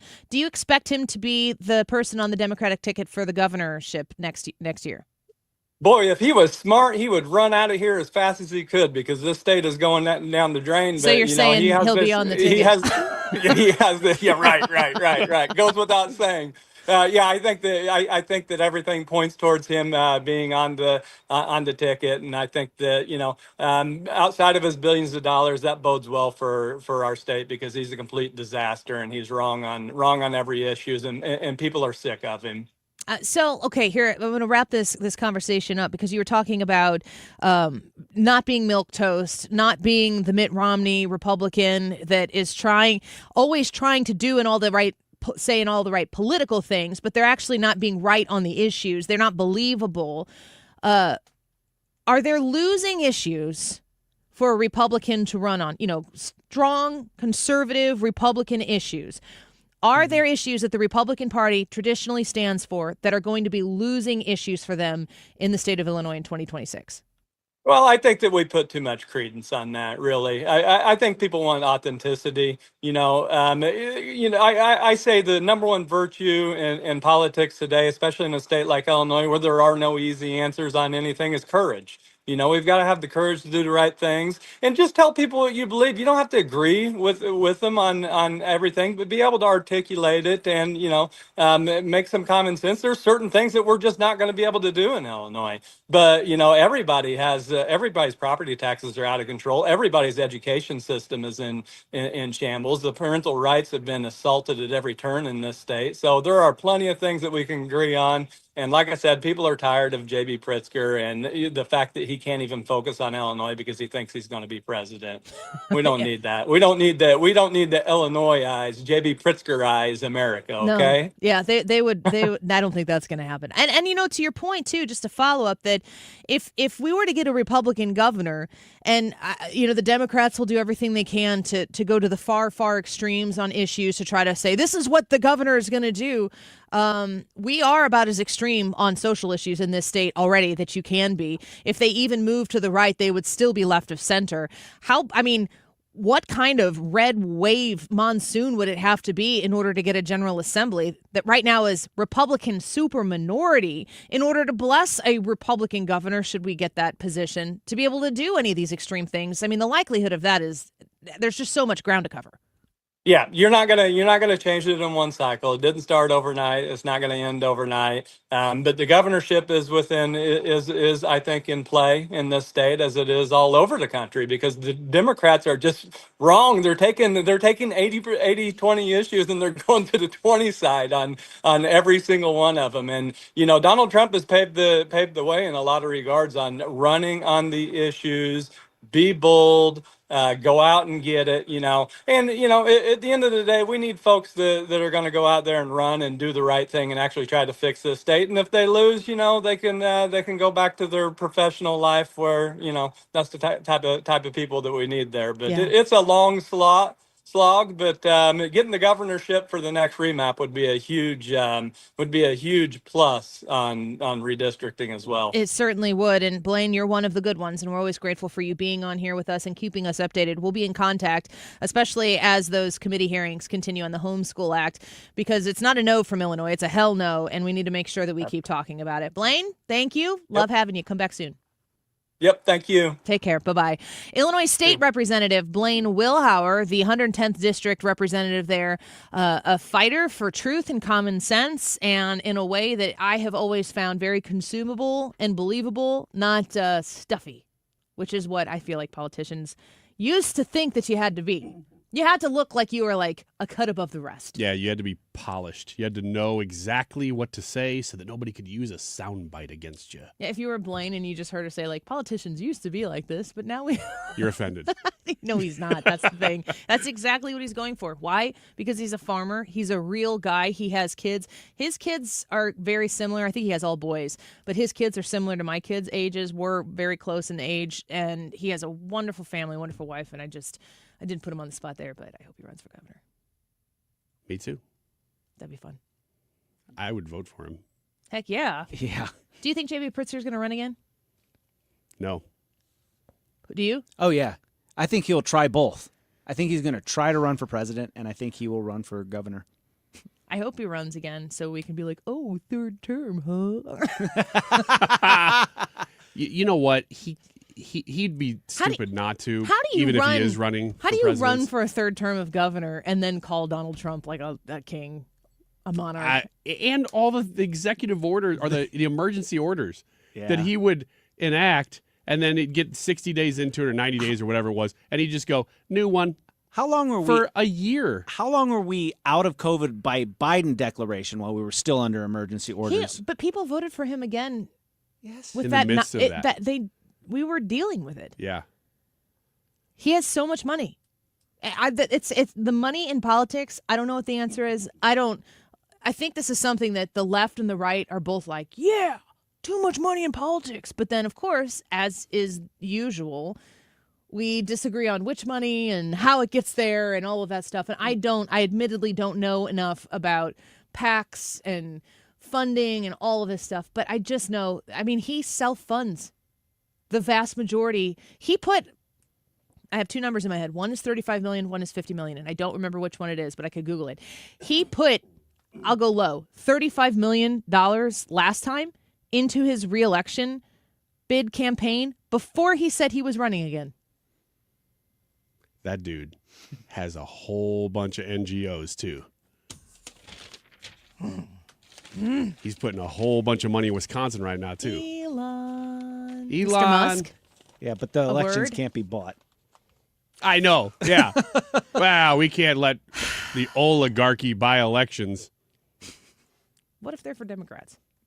They're not oligarchs. It's different. They're not oligarchs. They're just freedom-loving Americans. All right, let's take a quick break. We're going to go to the west side of the river and talk to Marc Cox next. He is, of course, host of the Marc Cox Morning Show here on 97.1 and my friend, and we're going to talk to him about what's coming up in Missouri. Today's election day in Illinois. Go out and vote. Please go out and vote. If you have questions, I put a post up on the Annie Frey Show Facebook page last night, and I was just like, hey, y'all, who you voting for? If you want to advocate for somebody for your local election, go on to the Annie Frey Show Facebook page, share that post, comment on it like, okay, I'm voting for this person, for a library board, for this township, or whatever it might be. Talk amongst yourselves, and please, please, please go vote. Marc Cox next. Don't go away.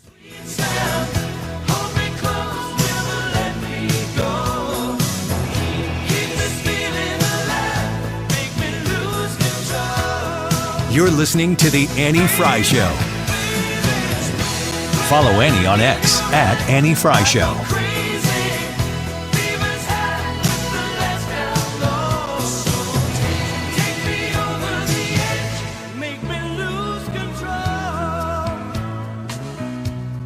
RulerFoods.com. Save. Every time you go into Ruler Foods, that's just the name of the game. You're going to put a quarter in the slot of the cart. And then you're going to go shopping through Ruler Foods, and everything you put in your cart, you're going to save money on. It's that simple. When you want to save extra, you can go to rulerfoods.com and see all of the extra special sales that they have going on in the moment, like fresh strawberries, a 1-pound package, $2.49 each. Is there anything that screams warm weather more than strawberries? Maybe watermelon. Watermelon might be one of those things. But strawberries go fast in our house. We buy a lot of them. You can save on a 1-pound package right now, $2.49 each. You can get Kroger 73% lean ground beef sold in a 3-pound roll, just $3.33 a pound. Kroger shredded or bar cheese, 8-ounce packages, 2 for $3. Our family buys bar cheese all the time and is always freshly shredded. Do you guys do that? Don't you get like way more for your... We don't shred it. We just cut it up and eat it. Eat it in blocks. Well, yeah. Either way. Kroger potato chips or pretzels, 2 for $3. Jack's Pizzas, 2 for $6. Reach out to rulerfoods.com and you can find the one that is closest to you. Save money. Don't spend more than you have to. The name brands you love, Kroger brands at Ruler Foods prices, rulerfoods.com. Are you a parent of a 2 to 8-year-old? Listen closely for an exciting offer, then head to abcmouse.com/radio to learn more. By now, you've probably heard of ABC Mouse, the award-winning online learning program. ABC Mouse is like a little one-on-one teacher. It has helped her so much. Designed by education experts, ABC Mouse seamlessly aligns with what your child is already learning in school. And with over 10,000 learning activities and more than 850 lessons, it's an engaging and comprehensive curriculum. More info at abcmouse.com/radio. I have been teaching for 13 years, and I've never seen a program like ABC Mouse. It encompasses science, math, reading, social studies. We're offering a promo at abcmouse.com/radio to try it free for a month, then $14.99 per month until canceled. Go to abcmouse.com/radio to see this offer. That's abcmouse.com/radio. Actual ABC Mouse users compensated for their testimonials. Sponsored by Age of Learning. Step outside and fall in love with your backyard again. From inviting porch overhangs to durable composite decks and cozy screen rooms, Lakeside Renovation and Design creates stunning outdoor living spaces designed for relaxation, entertaining, and making memories. With expert craftsmanship and top-quality materials, your new outdoor oasis will be perfect for every season. Call Lakeside Renovation and Design today or visit lakesiderd.com to get started. Let's turn your backyard into the retreat you've always dreamed of. Why do the national tax resolution firms need the tiny fine print at the bottom of all their TV ads? Hi, this is Lance Story with the Lance Story Law Firm. You don't hear fast-talking disclaimers in our ads because the claims we make are 100% transparent. The Lance Story Law Firm primarily focuses on one thing, IRS problems. And we're regulated by the Bar Association, and we have a AAA rating with the Better Business Bureau. IRS issues are serious legal issues. The Lance Story Law Firm has helped thousands of clients navigate the best resolution plans, and we tell you up front exactly how much it'll cost. Tax resolution law is all we do. So before you send money to some out-of-town, high-pressure salesperson, give us a call at the Lance Story Law Firm, located right here in St. Louis. Call today to schedule your free consultation with me, 314-260-6120, or visit LanceDruryLaw.com. The choice of a lawyer is an important decision and should not be based solely upon advertisements. You want to retire soon, but everyone keeps telling you to wait until you're 65. After all, that's the age that you qualify for Medicare and you're close to full retirement age.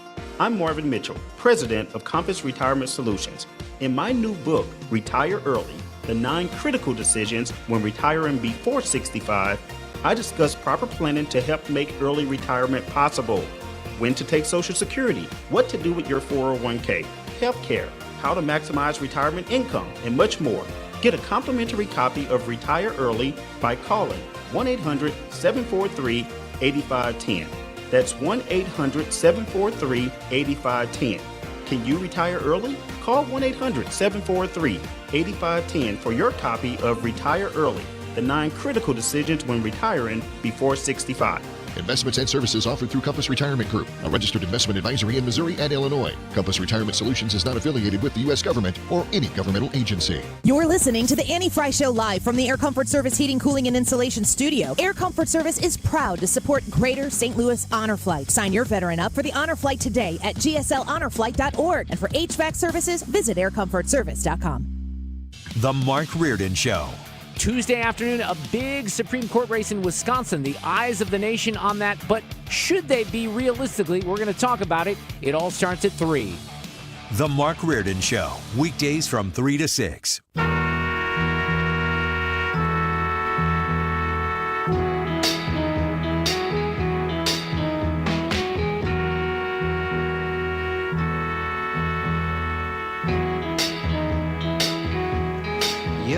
This is the Annie Fry Show. The Annie Fry Show is streaming online. Watch us live on YouTube and subscribe. I wanna hold you so much. At long last, love has arrived, and I thank God I'm alive. You're just too good to be true. Can't take my eyes off you. Pardon the way that I stare.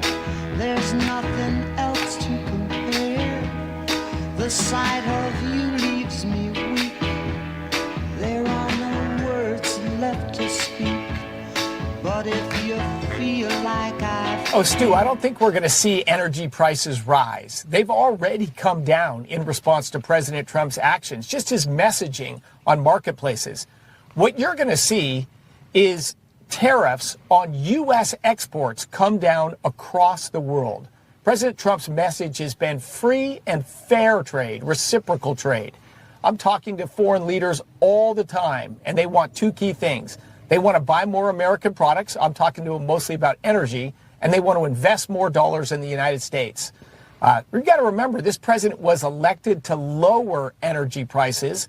He's been at work on that every single day. And of course, I'm working together with him on it. I'm actually super optimistic about where we're going. We're going to have lower energy prices, more investment in this country, more jobs for Americans. And Trump's central premise was that low-cost energy was good for American citizens, it was good for American security, it was good for America standing abroad, and he is full steam ahead on that agenda. So that was the Energy Secretary, Chris Wright. And it's interesting to see his take, of course, on energy. And Donald Trump has made a commitment on bringing energy down, which he said was going to ultimately domino in lowering costs for businesses, deliveries, all the things that go into production. It seems as though everything Donald Trump wants to do to stoke this economy is it's transformative. Like, you have to reset the foundation of the economy in order to get the results that he wants to see. And of course, tariffs are a big part of that. The YouTube live chat poll for today: do you support Trump's tariffs? Yes, unsure, or no. We'll do the same thing we did yesterday. And if we get 300 votes before 2 o'clock, we will take phone calls on this in the 2 o'clock hour. We're at about 200 votes right now, and I think that might be the first time I've said the poll. So let us know what you think about Trump's tariffs, if you're confident in them or if you're a little shaky on it. I want to ask my friend and guest, Marc Cox, about that, as well as what's going on in the state of Missouri. Marc Cox joins us now, of course, host of the Marc Cox Morning Show. Marc, thank you for coming on with us. It's good to have you back. Yeah, my pleasure, Annie. Thank you very much. I am a solid yes on the tariffs. And give us an explanation, because I would say, if I'm being honest, I'm unsure, but I trust Trump. But I still have a little, I hope he's right about this. What gives you the confidence? Well, here's the thing. I watched an interview this morning with Donald Trump from 1987. And in 1987, then businessman Donald Trump was complaining about how unfairly the United States was treated around the world.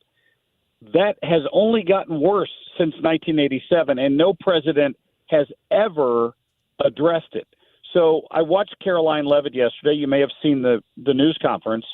Outside, she was outside somewhere, and she held up a chart, and she pointed out to the tariffs that other countries charge us. Like Japan charges a 700% tariff on U.S. rice, and the EU charges a 50% tariff on any U.S. goods going into the European Union.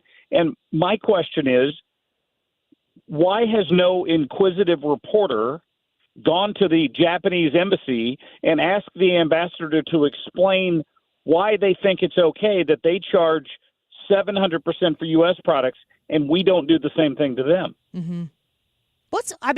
I'm trying to think in my mind, and I don't know enough about economics. You certainly are more experienced in this department than I am, Marc. But how could this go south? I'm trying to think of, I can listen to Donald Trump make the case of all the positive directions that tariffs could take us. It makes complete sense to me when he explains it, when Caroline Leavitt shows those graphs. That all makes a whole lot of sense to me. But I don't know enough about the whole realm to understand, okay, this is what he thinks is going to happen, but what else could happen here that could cause us to go south? The gamble is that the stock market reacts completely on emotion and not reality. And the emotion is that, well, this is immediately going to make prices go up a little bit. And obviously people get nervous about that. And Donald Trump's admitted there's going to be some pain. But there's no way the U.S. loses this gambit. We're the 900-pound gorilla in the room. Every country in the world wants to do business in the United States, and to some extent, they all want access to U.S. products. So even if Canada stomps its little foot up there, I watched that Ontario Prime Minister, whatever his name is, Doug Ford, the other day, claiming he's going to try to bring as much pain as he can to U.S. Residents over this because he's mad. And I'm thinking 95% of all Canadian imports come from the United States. They all of their companies sell stuff in the United States. They cannot withstand that battle very long. Mm-hmm. And Donald Trump knows that, and those countries know that, and they can stomp their feet and throw a fit. But ultimately, they're going to have to come to the table and either reduce their tariffs or it's going to damage their economy too. I don't think there's going to be a long trade war over this. Marc, I really like this debate. I like this topic because it's the kind of political debate we used to have in America, and both sides would come to the table and say, I think this will happen, I think this will happen.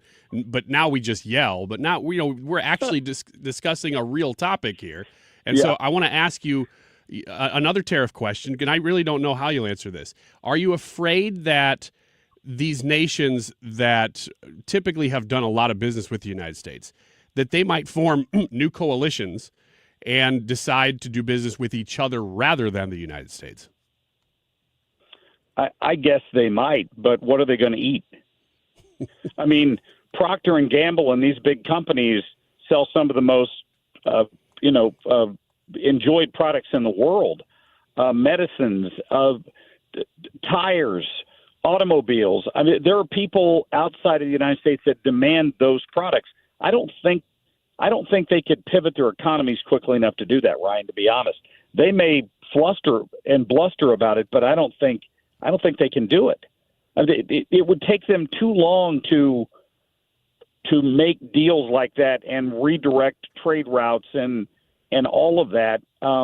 They've gotten fat off the back of American consumers for too long, and it's time for somebody to put a stop to it. I'm glad Trump's doing it. Marc Cox is with us right now, host of the Marc Cox Morning Show right here on 97.1 FM Talk. I encourage you to check out Marc's Facebook page.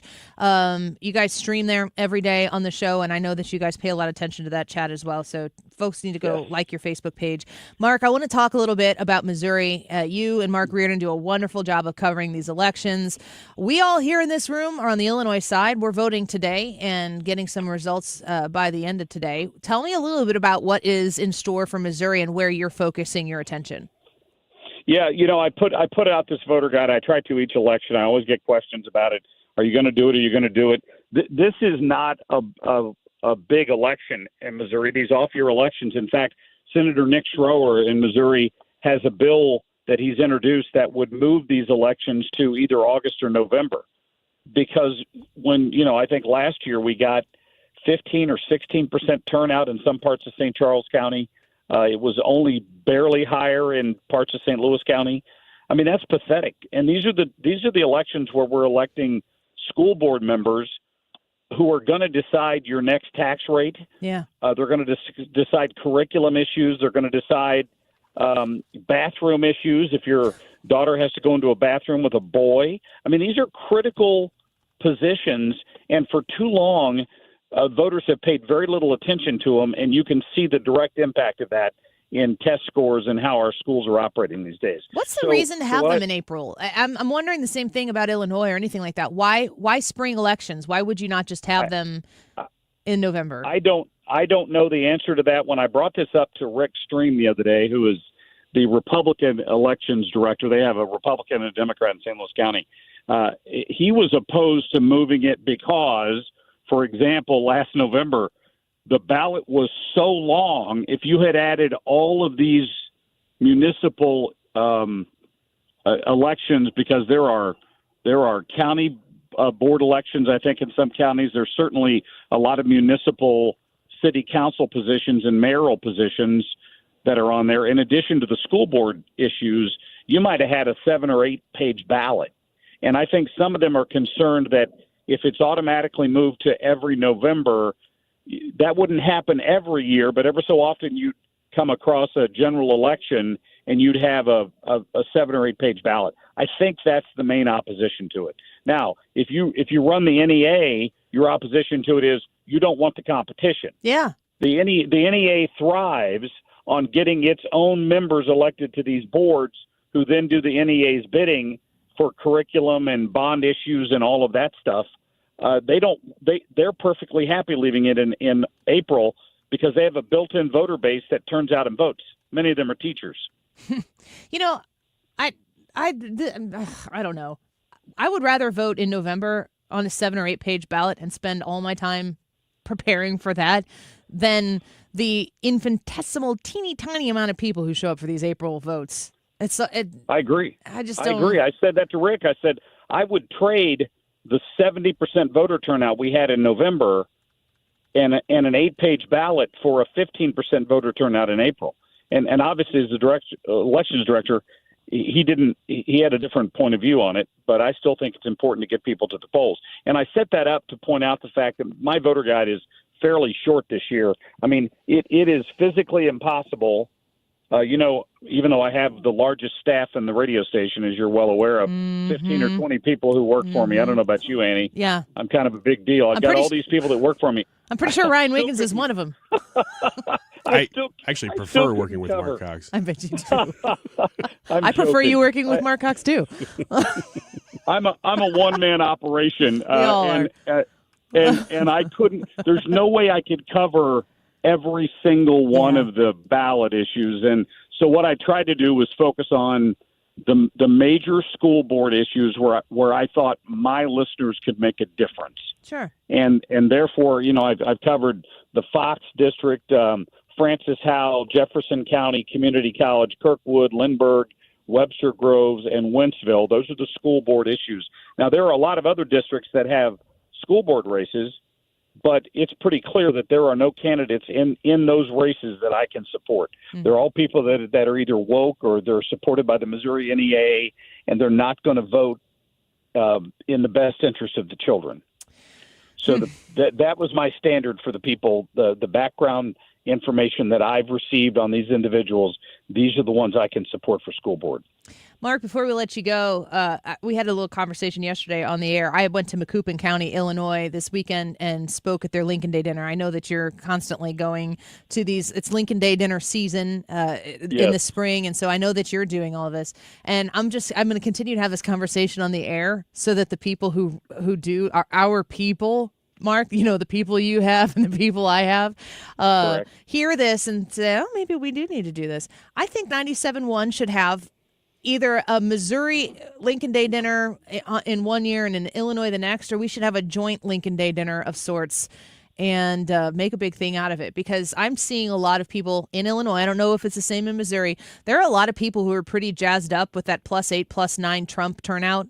Donald Trump did very well in the state of Illinois. It doesn't reflect in the gerrymandered districts, but there are people who are seeing the possibility that things could change in Illinois, and I know Missouri is always on fire for the right kind of conservative politics. I think we should have a station Lincoln Day dinner. What would you think about that?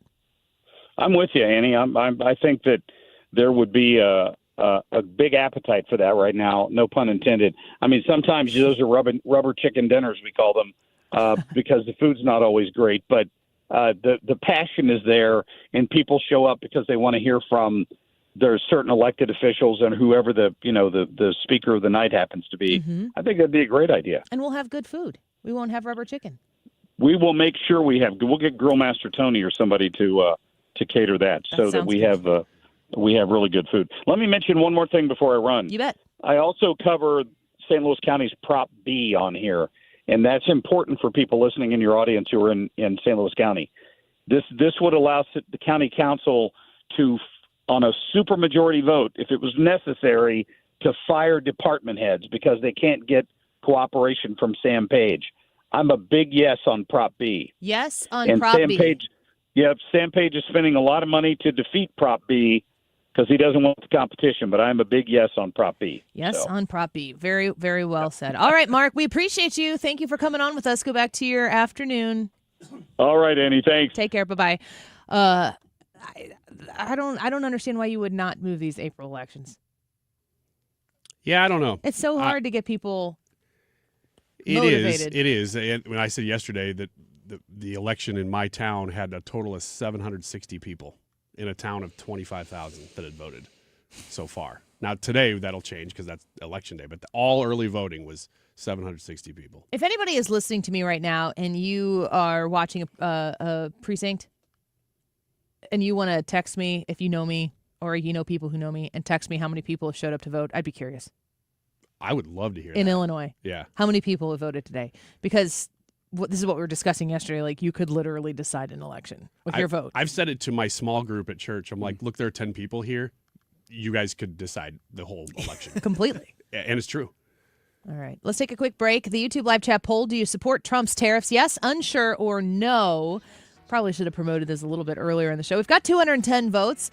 If we get 90 votes on this before the 2 o'clock hour, we'll take questions on it in the 2 o'clock hour.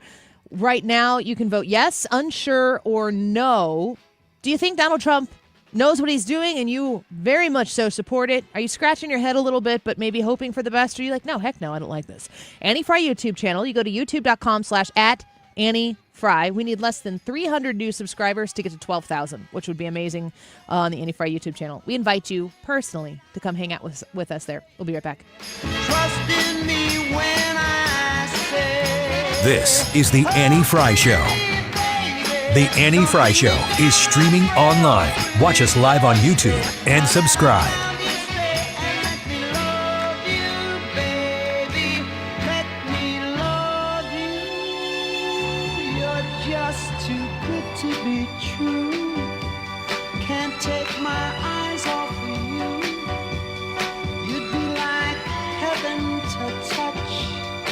I wanna hold you so much. At long last, love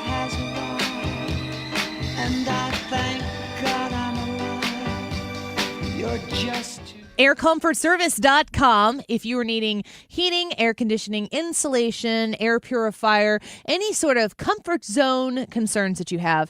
You want to call Air Comfort Service and use their services and use their people because they're nice and they're the best at what they do. 314-513-0091. I am a multi-time customer of Air Comfort Service, and I have had absolutely zero problems with their service, with what they've installed afterwards. I have a new furnace, a new air conditioner, a new thermostat, an AeroSeal duct sealing for the ventilation in my home. I think they did. They installed my water heater as well. I trust them. I don't want to go to anyone else because I know they're going to do the job correctly, and I know they're going to do it nicely, and they're, like I said, good people. Right now, 2025 has brought new changes to the HVAC industry and equipment. There's a new federal government regulation for the type of refrigerant that's used in HVAC equipment. What Air Comfort Service has done is stocked up on 2024 equipment so they can give you 2024 pricing and pass those savings along to you.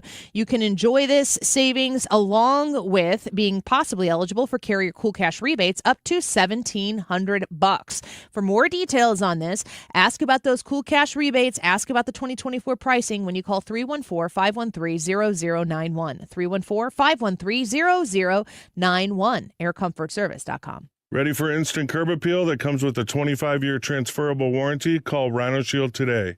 We do brick, block, stucco, asbestos, aluminum, steel, cedar, and more. Over the past 20 years, we've done thousands of homes, businesses, churches, schools, condos, parking garages, large metal buildings, and strip malls, from Champaign to the Lake of the Ozarks. We do flat and sloped metal roofs to extend their lives too. Proud to be veteran-owned and manufactured in the good old USA, so we're tariff-free. We're exceeding expectations every day. Evaluations are free. A+ rated with the BBB and a lot of 5-star Google reviews. Call 877-25-RHINO, 877-25-RHINO, or 877-25rhino.com. See what we did there? Genius. Tell them, ladies. Don't paint, don't Rhino, go Rhino Shield. Never paint your house again. Rhino Shield. I'm John Morgan of Morgan & Morgan. If you've been injured in a car accident, call America's largest injury law firm. For over 35 years, my mission has been to deliver more for our clients, to deliver more for you. If you or anyone in your family has been injured in a car accident, call us now, as the time to file a claim may be limited. Last year, more clients hired Morgan & Morgan than ever before, protecting America, fighting for you. Morgan & Morgan. Visit forthepeople.com for an office near you. We all hear the radio ads about the IRS. They tell you to be afraid, to be scared, and they try to frighten you into calling. I'm not here to do that. Tax Relief Advocates is different. TRA is here to tell you that if you owe money to the IRS, whether it's $5,000, $50,000, or $500,000, we have a solution. It doesn't matter if you're sitting in your car, at work, or with your kids. No matter where you are, call now. 800-575-6986. Don't lose hope. TRA can eliminate or reduce what you owe to the IRS. Generous programs are now available that can give you a fresh start. Our passion is taxes and helping individuals fix their IRS problems. We have over 1,000 5-star reviews on Google and an A+ with the Better Business Bureau. You don't need to be afraid of the IRS any longer. End your tax nightmare today by visiting us online at TRA.com or call 800-575-6986. That's 800-575-6986. Tax Relief Advocates. Real solutions for real people. Hey, it's Mark Reardon for New Perspective Senior Living, where your loved one will enjoy chef-prepared meals, engaging activities, state-of-the-art technology, and a welcoming community that feels like home. Visit npseniorliving.com to schedule a tour today. New Perspective, where every day is a chance to live life on purpose. You've been listening to the very popular Wellness One for many years, Saturdays and Sundays on 97.1 FM Talk. We're happy to share that we've expanded the show to 4 times a week. Yes, 4 times every weekend. Saturday at 10 a.m., Saturday at 8 p.m., Sunday at 9 a.m., and Sunday at 2 p.m. It's the same great show designed to cut through the nonsense and provide you a common sense, science-based strategy for a healthy life. So join TJ and Aaron for Wellness One. Now 4 times a week on 97.1 FM Talk. Today's YouTube live chat poll, we are asking you the question, do you support Trump's tariffs? Your options are yes, unsure, or no. We'll give you the results of this poll in about an hour, so vote and make your voice heard on this issue. I really don't know how it's going to turn out. Do you support Trump's tariffs? It is 152. This time check is sponsored by Jerry Kelly Heating and Air Conditioning. It's time for a $98 AC tune-up. It's election season, and you need the facts before you vote. Marc Cox here. Get my April 2024 Voters Guide, your go-to source for key races, candidates, and issues. Download it at 971talk.com.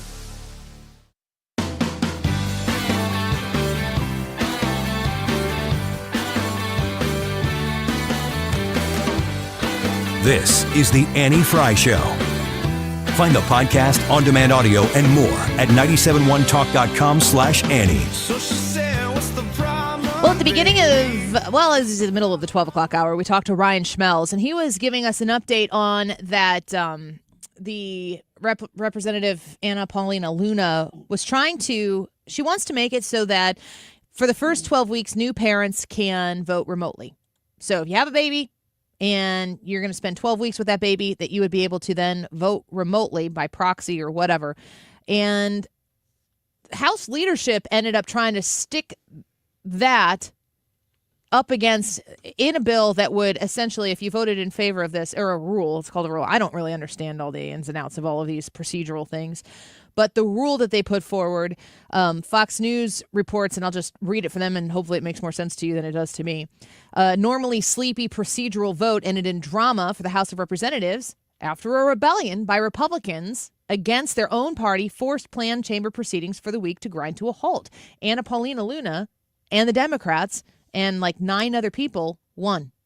So Mike Johnson, who was opposed to it and was trying to get this thing out of the way so they could get on with the business and not support this proxy voting thing, Mike Johnson lost. So Fox News reports it puts the future in question for 2 key bills backed by the Trump administration that were slated to get a vote this week. A mechanism known as a, quote, rule vote, end quote, which traditionally falls along party lines, is not an expression of support or opposition to specific legislation, failed on Tuesday when 9 Republicans joined Democrats in an extraordinary rebuke of GOP leaders.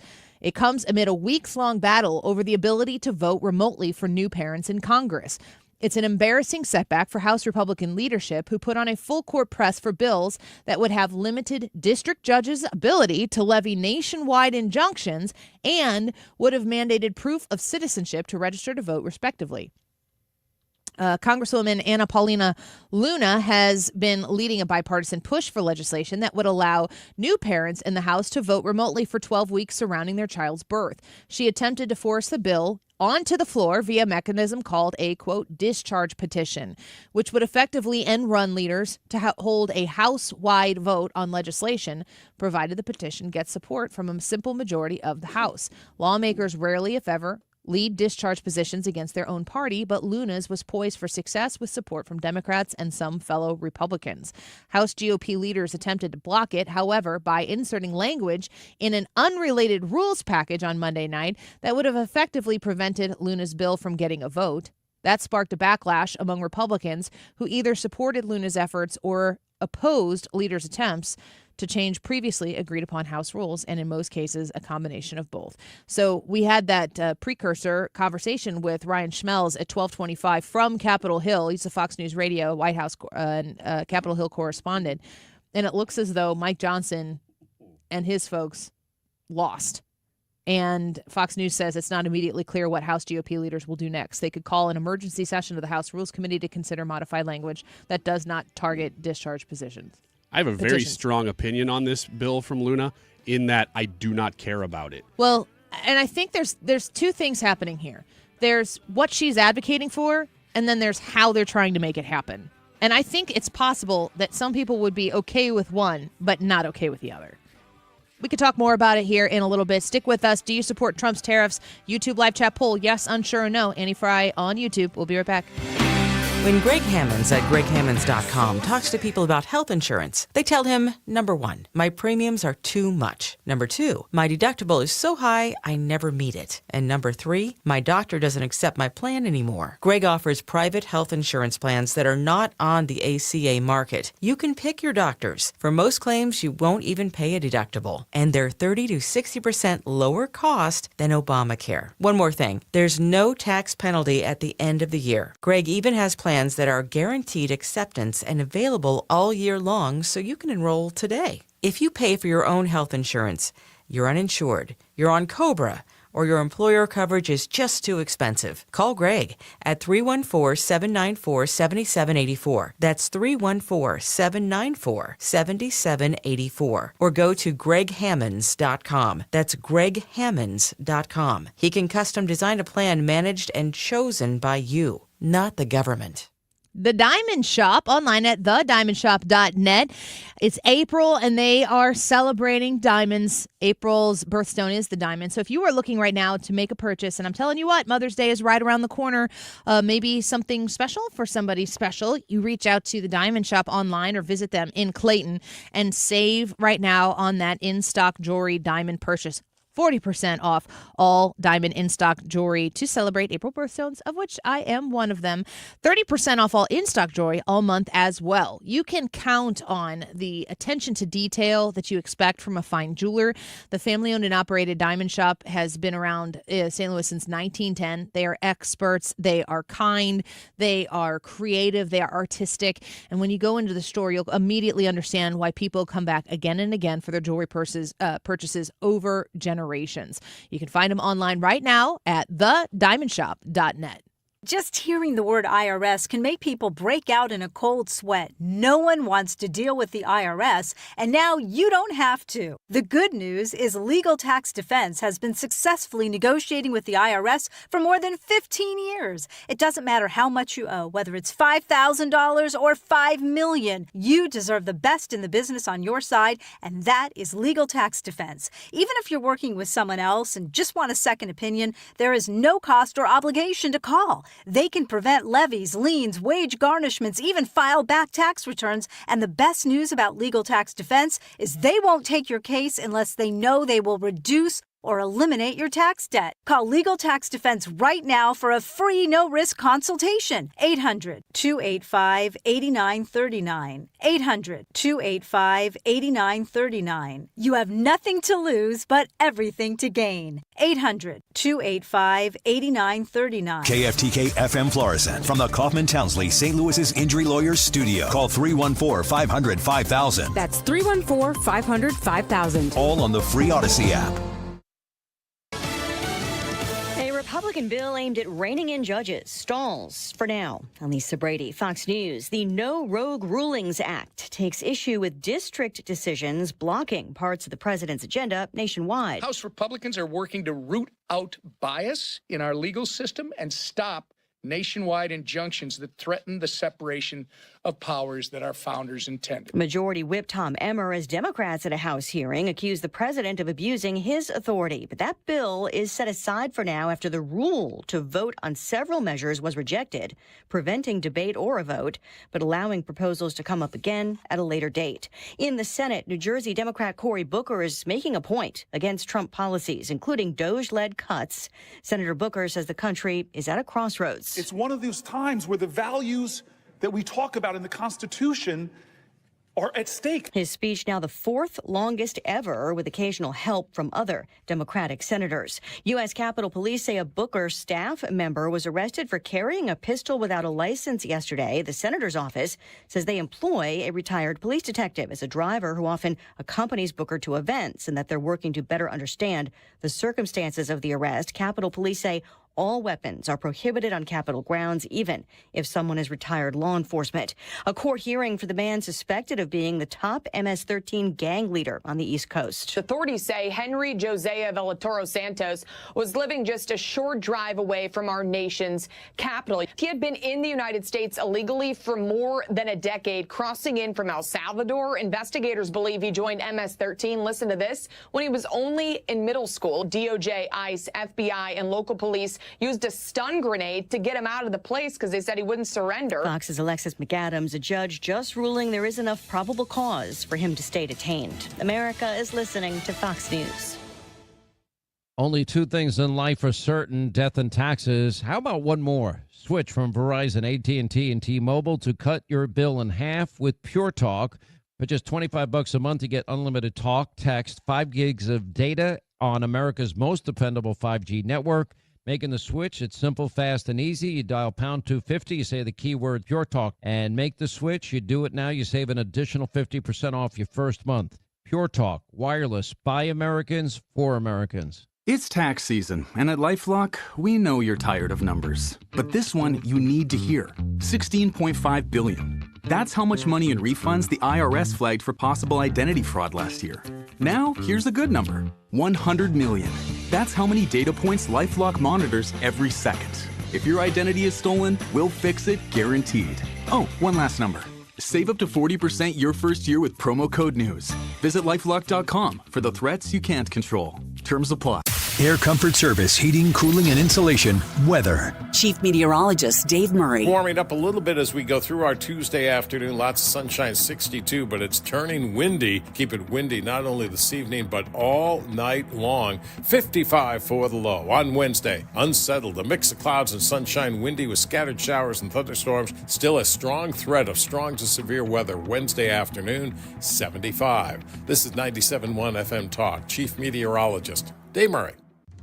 At the Williams residence, everything looked kind of the same from the outside. But inside, their lives just got way happier. 3 years of inflation and debt had crushed them. But for the first time, they had the cash to secure their retirement, pay off bills, and plan their future. They didn't win the lottery exactly. They did a genius financial strategy called the Sell and Stay program from Truehold. It's easy. Their home's value had rebounded greatly, so they quickly sold it to Truehold and banked all that equity in cash. But since they weren't ready to move, they could stay put with an easy, affordable lease. Truehold even paid their property taxes, home insurance, and essential home repairs. Truehold unlocks your wealth without uprooting your life. Get a Truehold offer now while your home's value is high. Call 855-300-9993 or visit Truehold.com. The smarter, faster way to cash out your home's value without having to move. That's Truehold.com. A lot of people, when they come in, they'll say, this is my last hope. The next step is getting them in the right arch supports. Our goal is to have that long-term change for them, to see someone that is in pain. I change things for them. See how we can help you with a free fitting at the Good Feet store.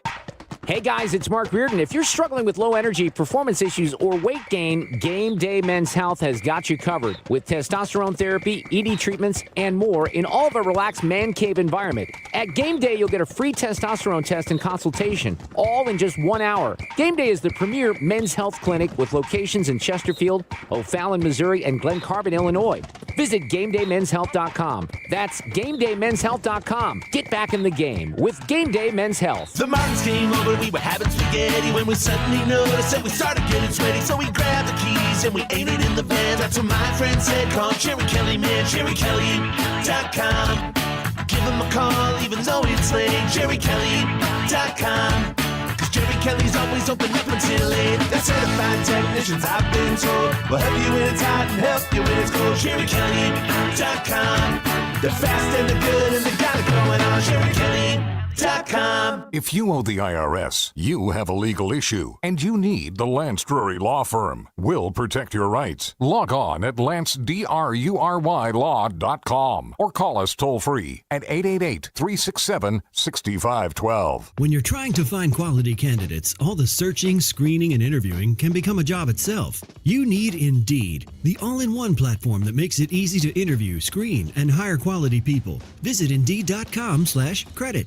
97.1 FM Talk is proudly supporting the Guns N' Hoses Queen of Hearts raffle, benefiting the St. Louis Backstoppers. Learn more at STLGunsandHoses.com and listen to the Marc Cox Morning Show Fridays at 8:20 for winner announcements. That is exactly what I needed to hear. Thank God someone here knows what they're talking about. That's us. That's right. Gotta love this American ride. All right, you need to take the time and get the full picture. Come on, turn the radio on. It's Saturday and I won't be long. Don't get me wrong, I love the ladies. I mean, they rev my engine, but they don't belong in the newsroom. It is Anchor Man, not Anchor Lady. What do you want from me? I'm not America's sweetheart. Goodness sake, kid. Keep your voice down. Your father's listening to the radio. I'm not America's sweetheart. This is the Annie Fry Show. Ryan, do you support Trump's tariffs? Well, at least that's the YouTube live chat poll for today. Yes, unsure, or no. Welcome back to the Andy Fry Show. 207. Can you get me that Cut 19 video link here real quick? Because I want to get to that after we have our little roundtable discussion, along with your comments on the Andy Fry YouTube channel. We want to know how you feel about Trump's tariffs. He's called, what is it, Liberation Day tomorrow? Yes. I love that he's like, we're not doing it April 1st, and you know why. Yeah. The April 1st thing is not the funny part. The Liberation Day is funny. I don't know.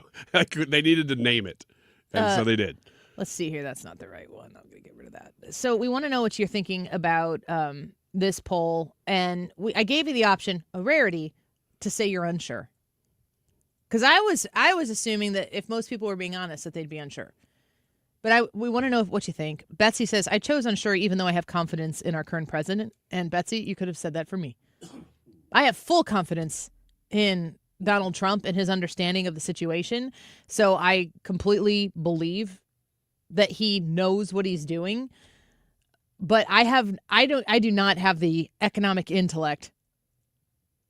Here's what I can do. I can regurgitate to you what Donald Trump says is going to happen with tariffs, and what he says is going to happen. I hear, and I'm a critical thinker. I'm constantly trying to ask questions that challenge whatever is being positioned out there. It makes sense to me what he's saying, but I don't know. So yeah, so I'm an unsure. Well, I'm a yes on this for now, because what he's doing with tariffs is really just part of an overall strategy that he's doing entirely, and it's his whole cabinet. They're all moving in this direction. Even if there's a little bit of dissension, they pull back and forth. That's the purpose of having a cabinet, is that happens. But he is trying to do a full global economic realignment. And it is big and it is bold. And will it work? That I don't know. But I am all in favor of trying to do something different, because the current economic situation of the way the world works. Look, I love that we are capitalists here, and capitalist nations tend to do better. But we have drifted away, and so have so many countries of the world drifted away from capitalism, true capitalism. And this is an attempt to realign everything again with American capitalism. And you're doing it through tariffs, you're doing it through a lot of other means as well, but they're being creative. And that's overall why I like that they're trying something. And they have the right priorities. So I'm willing to see this thing through. I'm like paying super close attention like a student in class, because it's not just tariffs that he's implementing. Energy is a huge, huge factor in the cost to produce and the cost to deliver. Now, I've been paying, I think the gas station that's right by the Tucker stand span is $2.94, I think, in perpetuity.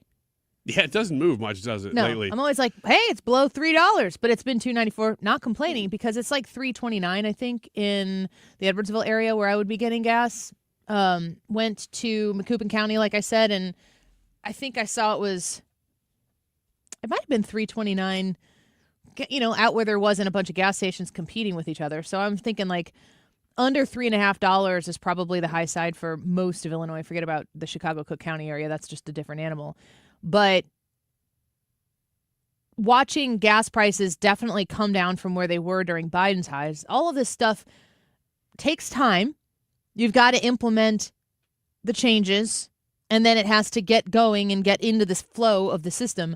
But you start combining the suspected results of tariffs, the results of lower fuel costs, oil prices, gas prices, then all of a sudden things start coming together. And I'm just wondering, like, when it all comes together, are we going to be able to say, oh, that was tariffs, and oh, that was gas prices? Will we be able to pin it down? Yeah, in a way that we will, because what he is trying to do is not just, it's not tariffs for the sake of tariffs. I think people get lost in the tariff talk because Trump, I guess, in a way, has not painted the picture of why he's doing what he's doing well enough. But what he's trying to do... I understand what you're saying, because I hear that criticism a lot. But he has repeatedly said, look what they're doing to us. We're Yes. just going tit for tat here. Level the playing field. But what he's trying to do is get every major company in the world, even minor company in the world, to at least have a footprint here. And that brings a lot of money here. That's the goal. There are times in my life where I paid a lot of attention to Made in America. I believe I've told this story before. When I went to Washington, D.C. on my son's 8th grade trip, we were in the Pentagon City Mall, which I just noticed this weekend. There was like a big riot there. And I was like, oh, I remember going to that Subway there. And I saw this place and I was like, I know what this place is. And it was some sort of riot. People were upset and then they started rioting. That's what you do, I guess. But I went up to this. It was one of the first places we went was the Pentagon 9/11 Memorial. And then we went over to have lunch at the food court. You got an 8th grade class and everybody feed a lot of people. You pick what you want. It's an easy thing to do. And afterwards, there was this big, as they have them, in a mall, like a kiosk type of a thing with a bunch of merch all over it. And it was a bunch of Trump merch. Now, this was May of 2024.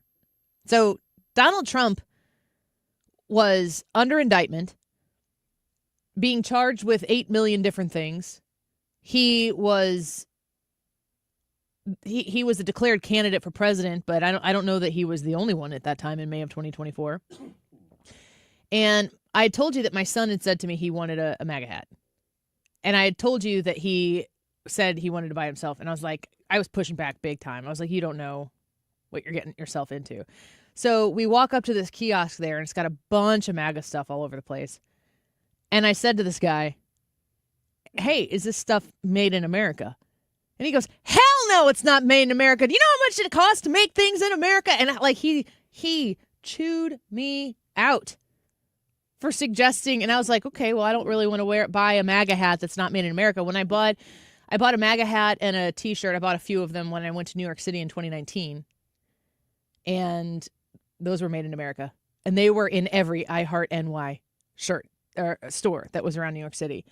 And this guy was like, it was clearly the stupidest thing he had heard that day was, are these made in America?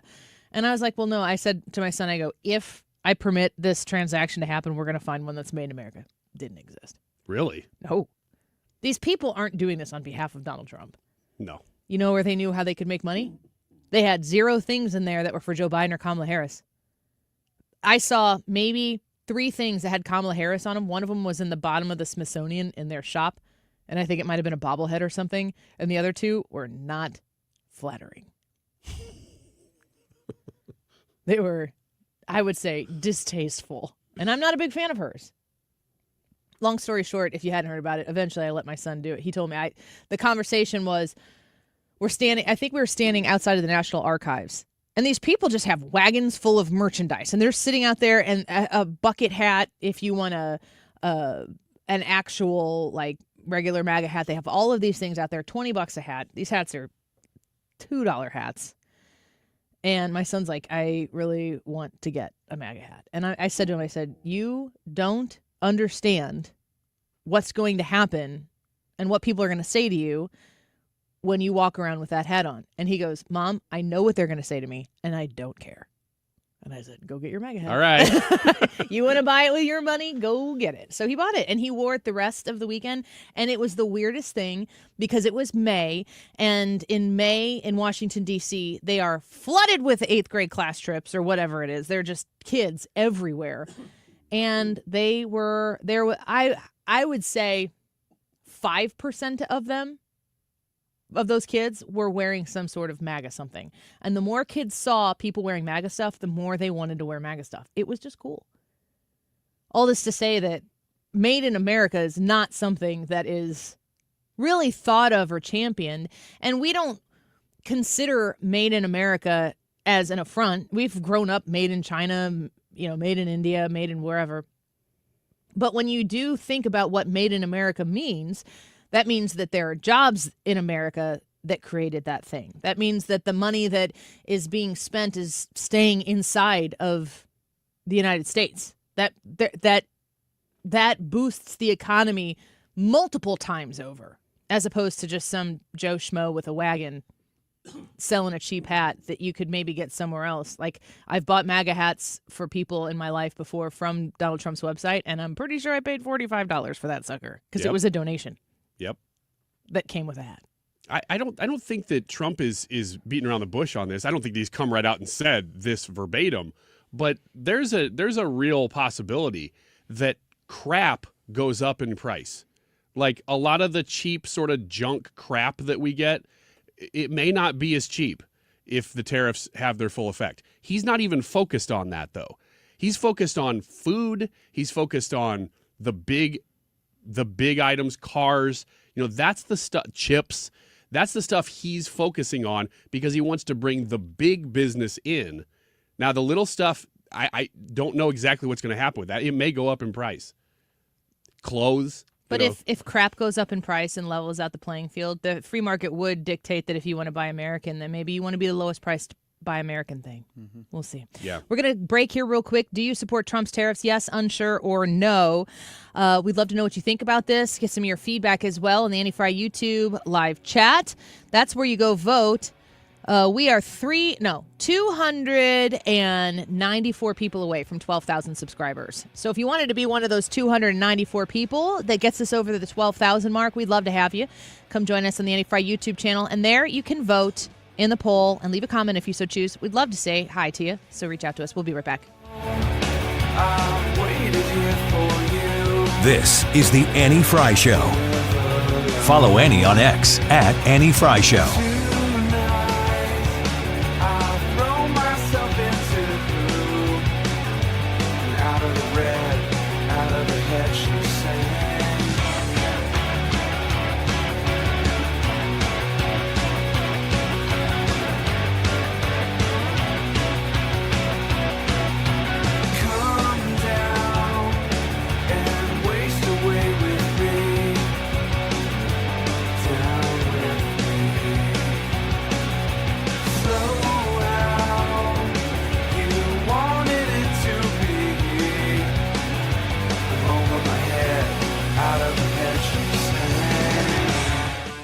Nothing like having your papers in order, your affairs in order with your estate plan.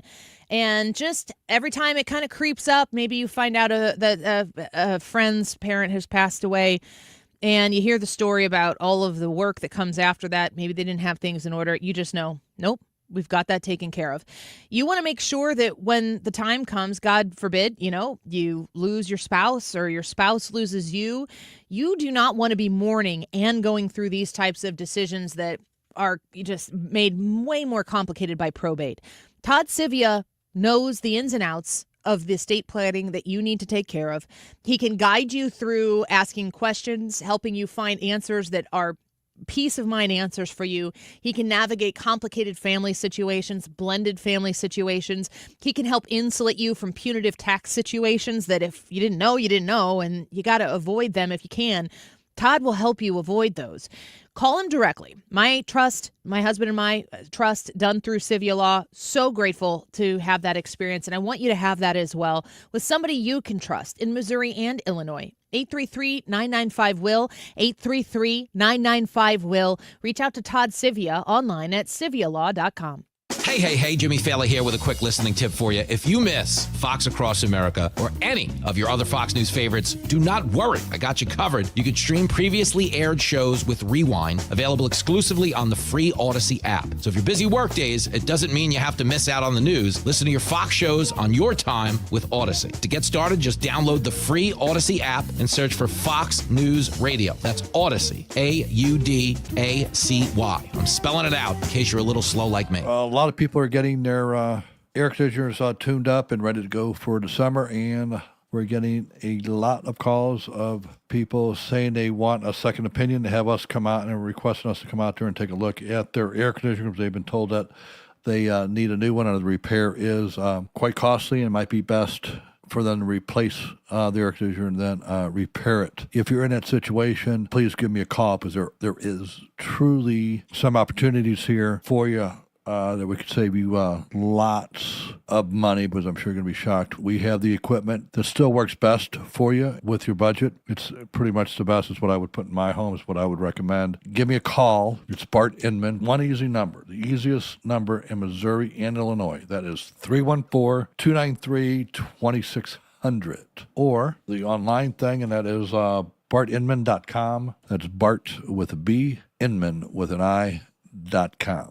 God bless. Diabetes, high blood pressure, anxiety meds, everyone's on them. If you're a 50-year-old male, maybe a bit porky, and you may even have type 2 diabetes, $1 million of term insurance may only cost you about $200 a month. Call Term Provider. Speak with Big Lou at 800-700-6898. Big Lou will find a term life policy for you even if you have type 2 diabetes, are overweight, or have high blood pressure. Term Provider has helped thousands of people like you who think they can't afford term life insurance. To buy $1 million of affordable term life for you, all you need to do is call Big Lou at 800-700-6898. Lou will make sure the scales are tipped in your favor. Call 800-700-6898. Big Lou will answer your call and work to fit you into a term life policy that you can afford. Remember, Big Lou's like you. He's on meds too. Call 800-700-6898. 800-700-6898 or biglou.com. I am the place that boasts the oldest bridge on the Mississippi. When self-taught engineer James B. Eads shared his plans for a bridge over the Mississippi at St. Louis, his peers called it completely unsafe and utterly impractical. Today, that same bridge is considered an engineering marvel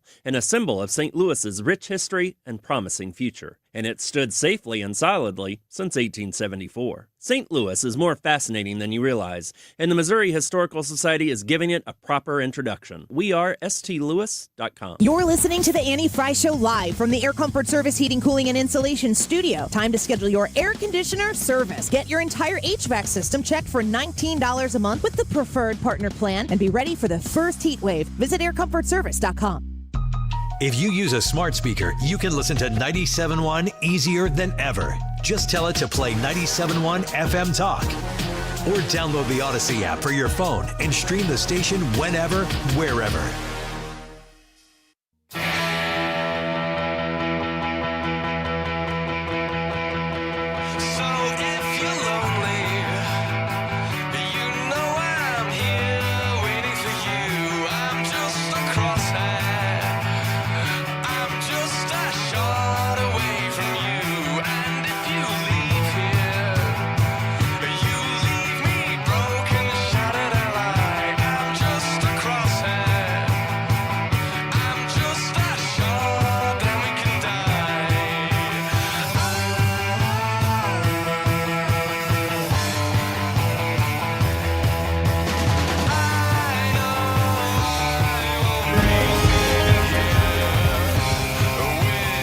This is the Annie Fry Show.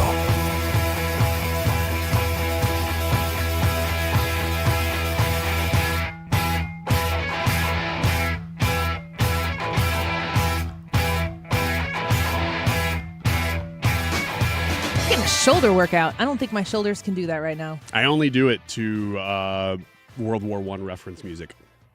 Franz Ferdinand. Take me out. Ooh, maybe that's a Franz Ferdinand full reference because he got shot. It's a lot of detail. Ooh, Something man. I don't know much about. Wow. Are you making this up? No, I'm not. Right, historian Brad? You said no. correct. I'm not. Like, why would I make I that don't up? ever make things up.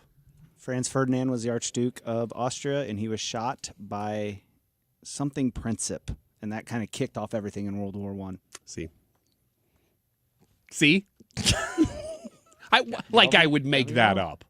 You could. I don't make up any wouldn't. historical reference ever Yeah. or anything. Don't tell my husband that we were talking about history and I was unsupervised. Just say, what do you think started World War I? And see what he says. No, I don't have that kind of time. Okay. Here is a story that I came across. And first of all, were either of you guys raised by helicopter parents? How would you define, Brad, a helicopter parent? The helicopter parent is always over or around their child, making sure that they're making sure that everything is going well for their child. They don't really give them a lot of freedom. They kind of like, this is the way things are. And then if they kind of get out of the way, they push them back in line. They're a little bit different than the lawnmower parent, which goes in front of them and knocks everything down, but they're very hovering is why they call them a helicopter parent. They're always there. They're always kind of around and controlling. Quick Rick says an overprotective parent. How do you describe helicopter parenting, Ryan? Somebody Don't do something stupid. Okay, here. then I would just say the same as Brad then. You scrapped it. I stayed on something stupid, and you're like, all right. Yeah, I had a whole thing about how my parents used to wear Stop it. propeller I know. beanies, Stop. and they would Stop. spin them, and then they'd fly up above me. And... Let's take a moment and reflect back on the one question you asked Ryan Schmelz today. Yeah.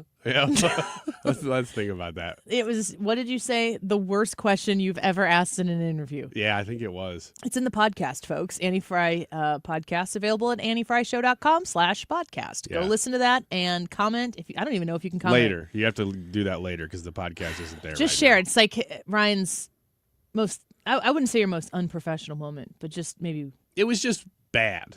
It was just a bad question. And we pointed out you also that you had a punchline. Yeah, but no journey to get there. That's the thing. It was a joke question to begin with, which with Ryan Schmelz, I don't know. Like, have we ever done that? Not really. So I was taking a flyer there, trying that. And it wasn't even a good joke. It had a punchline and no joke. You couldn't help yourself, though. It's the only question you asked in that interview. I know. And I was like, oh, I think I got something. And, this stuff happens live. And so as it was happening, I was like, oh, no. I could tell. I didn't have something. If you watch it back on the YouTube, you can see his face start to fade. Like, oh, I think this might fall flat. It was in that moment. I fall flat. It's okay. But when you're doing it and you're taking a risk, you're asking a guest, that's not the time to fall flat. Sometimes you can ask a guest a question and maybe you don't articulate it, or maybe I don't articulate it exactly the way I want to, and then they take it completely wrong or something, and you're just like, yeah, could have left that one on the shelf. Right. There was a lot of self-reflection happening in the moment. Yes, there was, but I was in it. I had to keep going. What am I going to do? Because I didn't have a real question to fall back on. Helicopter parent, for real? No. Have you? How would you define it? If you're saying you didn't have them, what are they? I didn't have them, and I am not one. Somebody who is oversees every aspect of their child's life, or as much as possible. I'm trying to think of. Can you think of any? Don't name names, but can you think of anyone you grew up with who had helicopter parents in the 80s and 90s? Yeah. Really? Yeah. What was it like? Keith Henderson. Oh, no, stop it! Keith, he doesn't mean it. No, not you, Keith. It was your mom. No, I just made that up. Just like everything else. There's a Keith Henderson out there right now who is in big trouble by his mom, who's probably the one listening to the show. And it's not you, Keith Henderson from O'Fallon, Missouri. I lived in Illinois. So it's the it's O'Fallon, Illinois one. Yeah, it's that guy. Oh, man, that guy's a wreck. Is there more of a reason in 2025 to be a helicopter parent than there was in 1995? Yes, there is. There is more danger. How would you define that? It is easier, especially with digital stuff, it is easier to have stuff that used to be just kind of out there that it was possible for a kid to encounter. But now it's in your living room. It's in their room. And so you've got to be a lot more careful. Unless you don't let it. Well, that's what I mean, is that you have to be a lot more careful. And that's not even helicopter parenting. That's more just you have to be that aware of everything. If I am a helicopter parent, it's over digital and technology. You have to be. And I don't care if people don't like it. And my kids, honestly, I don't know that they would. If they had the freedoms that a lot of their friends have, and I'm not here to parent other people's kids. I'm here to parent my kid. And, I think that if you want to draw boundaries for your own child, I think it's helpful if your child understands why the boundaries have been drawn that way. It's not because I said so. Sometimes it will get to the point that it's because I said so. If you've had to explain yourself, and I say had to explain yourself, I think that there are boomer parents who are like, I shouldn't have to explain myself. It's because I said so. It's kind of in part how we were raised. But what we are having to do as a generation, millennials, Gen Xers, raising children in a digital world is nothing like what we were raised in. got on my bike in the morning, went into town, no cell phone, maybe a quarter or two for a payphone, gone all day in the summer while my parents would be at work. Like, they would go to work in the summer and we would go ride bikes all day and there was no contact. And I don't think that my parents worried about me. Nah. It's not like we were doing things out and about. And, I'm not going to say that I got into trouble, but there were probably times that if my parents would have been there with us, they might have been like, hey, knock that off or don't do that, or, to maybe the group of people who we would be with at the time. There's a post from Everything Georgia on X. A 24-year-old Augusta man was arrested for leaving his children, ages 1, 6, and 10, alone at a McDonald's while he attended a nearby job interview. And I don't have a bunch of the other details about this because it doesn't link to a news report. So we're talking about this more theoretically than we are specifically to this case. 24-year-old man going nearby to a job interview and puts the 1, 6, and 10-year-old at the nearby McDonald's. And Hannah Cox retweeted this and said, helicopter parenting culture has to end. This is insane. A 10-year-old looking after their siblings in a safe place for a short period of time while their parent does something next door was normal like 30 years ago. And I just don't know. I don't think that you should be leaving a 10, a 6, and a 1-year-old in a McDonald's this day and age and be leaving their site. Like, I'm sitting here going, am I a helicopter parent for thinking that that is not a responsible behavior? I mean, the amount of time that something bad, super, super bad could happen in a McDonald's, I'd be more inclined to say leave them. Not that it's the best option if you're going for a job interview. I mean, depending on what the job interview is, I would say, can you take them in and just have your kids try to sit quietly, and maybe hopefully your new employer will understand that you're trying to get a job to provide for your family and they can sit by while you interview or something. Potentially, I don't know that it's a good idea to leave a 1-year-old in a car, but I would, if I were only given two options, take them and drop them off inside a McDonald's and leave them in a locked car that was right outside the door of where I am, I'm going with the car. Man, 10 and 6, even then, leaving them in a McDonald's, I'm like, I don't know about 10 and 6 leaving a McDonald's. 10, 6, and 1, definitely not. 1-year-old. As a 1-year-old. Not all 1-year-olds can walk. Yeah. A 10-year-old should be able to watch their younger siblings for a short period of time. That's okay. But at home, usually, not at a McDonald's. Well, that's the other thing. Like, I don't know what the circumstances are at home, but you would be better off leaving them at home than you would a nearby McDonald's, unless you're super far away from home or whatever. That's the only way I could see it. You like that the guy's trying, but man, a 1-year-old, there's just not much that you can do as a parent without having somebody who's at least a teenager watching a 1-year-old for a short period of time. Okay. But 10 years, I don't know. It's just. We never left our 1-year-old alone with her older siblings. That's what I mean. It's just young. A little bit too young. I could see trying. Like, if you're just in a bad spot and you're like, look, I have to get this job. My kid is maybe 2 or the older kid's 13, and it's only going to take a half an hour. I don't know. Even at that point, I'm like, I don't think I would do it. But I'm also not in that situation. But you get desperate. So the real conversation to me here is this person is saying helicopter parenting culture has to end. Doing something like this was normal 30 years ago. I don't think 30 years ago has anything to do with today when it comes to parenting, because I was raised 30 years ago. I would have been 10 30 years ago. And it is not even apples to oranges. It's like apples to broccoli. It's so very different today than it was when we were growing up, that I can understand being like, this type of parenting is a little too much or maybe not enough, or like, I understand looking at parenting and trying to make judgment decisions on it. But I don't think that comparing it to 30 years ago is a valid basis of judging. Like, when I was your age sounded silly to us when our parents said it. Yeah, the only picture I could see of that working is not 30 years ago. It's still in a McDonald's.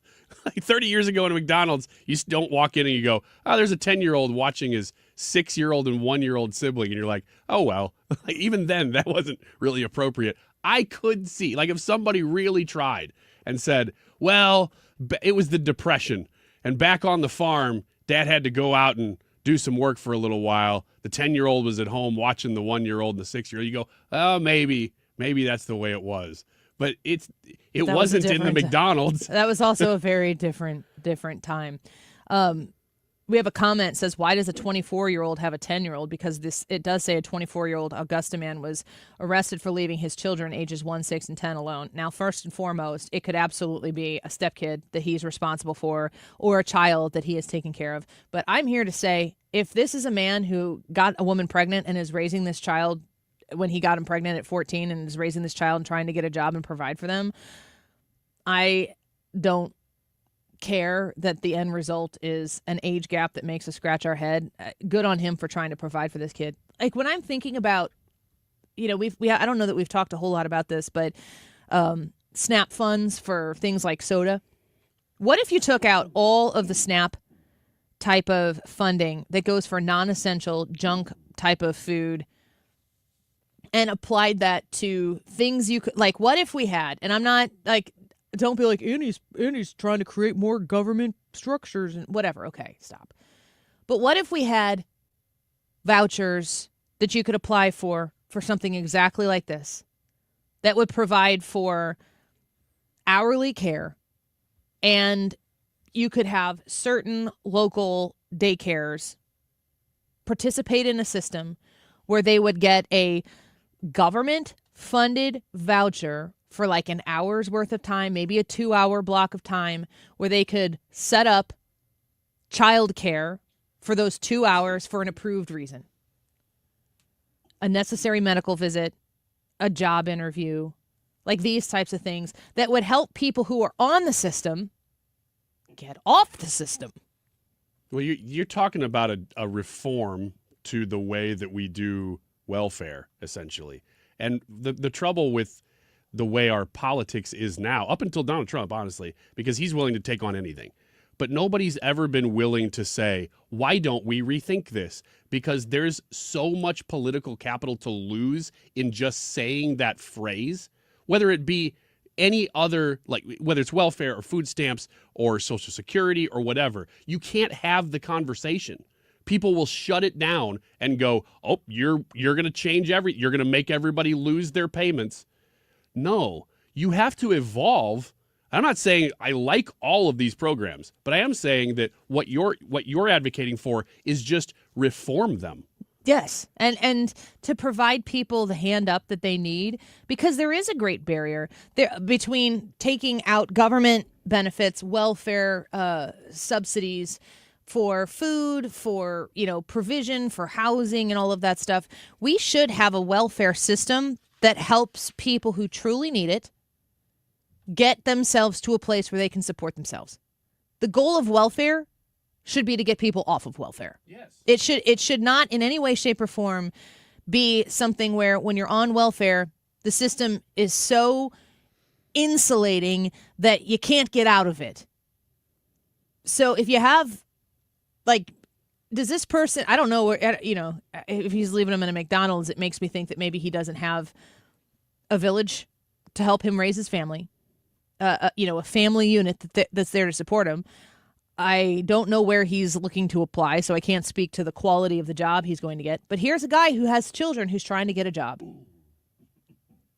How do we help this guy get a job and provide for his family outside of what, and I don't even know that he is on any sort of welfare, but it seems to me like if he were financially in a position to do so, he would have been able to acquire some sort of childcare and paid the person to come watch these children the way other people would. To me, if you're leaving your children at a McDonald's, you were either a terrible parent for just not taking up the options that would be available to you should you be able to afford them. If you're doing this as a last resort, that's not bad parenting. That might be desperation. And if you're doing something in an act of desperation because you're trying to get yourself to a place where you can provide for yourself, I want to help that person. Mm-hmm. Scooter says the goal of welfare is to help the working poor. Help them what? Stay on welfare. Be poor? Be comfortably poor? Yeah, it just comfortable enough? Keeps people poor. Trust me, I've been in this situation. You guys may have too, where I was without a job. There's been times that I have no job. Okay, what am I going to do? I start looking at, well, are there programs out there that can help me for a short period of time? That's actually the intent of those programs. And you know what I realized after looking into those? It is harder to get off of them to get a job, because then once you get on it, you're incentivized to stay on it. Because the minute you start making money, you got to make above a certain threshold for it to be worth it to get off of the program. Yeah. And it is so stupid. And it angered me because I'd be in a situation where I'd be looking at a job. Actually, it might have been when I first started here.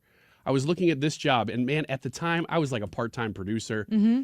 And I was like, I want to work because it's in my bones that that's the right thing to do. Yeah. And I wanted to work here. But it would have been better off for me for about 6 months there while I was part-time to not have a job. Yeah. And that made me so angry at the time. And it's comments like that they sound nice. And so when you hear them, you go, well, yeah, that's a nice thing to say. But that's also somebody who's looking down on those people. That's not coming from a place, and I don't know Scooter's particular experience. I don't know if he's ever had to deal with welfare. I don't know if he's ever had to partake in it himself. But you're talking about your integrity. You're talking about your own worth and your value to yourself and to your family. And just making a payment, that doesn't fill that worth. No, it makes you feel worse, actually. I hate to say that because I know that there are people who, good people who have used the social safety nets. I understand that. But the minute you get addicted to that safety net, your self-worth, you don't have the integrity of waking up and being a part of the struggle. And the struggle is important. For me, anyway, I think that's probably true of most people. But I know for me that I needed to be contributing to feel like I was a person. Yeah. And when you have a system that makes people just comfortable enough to stay in the system, and it makes it just difficult enough to get out of the system, then you're perpetuating a system. You're not actually helping people. And when folks like kind of do that look down on the thing, like, oh, you're just helping them make ends meet. To what extent? That's the best that they can ever do. You're saying those people are stuck in their lot in life, that barely making ends meet on somebody else's dime is the best they can ever do. And I assure you that those people, that there are wonderful, great people right now who, not because they want to, but because they have to, are using some sort of subsidy welfare program to make ends meet, are just like you. They don't want to be doing it, but maybe they're doing it because that's the only way they can provide for their family. Why would we not be giving those people the hand up? Let's take a quick break. Vote in the YouTube live chat poll. Do you support Trump's tariffs? Yes, unsure, or no? We'll be right back. This is the Annie Fry Show.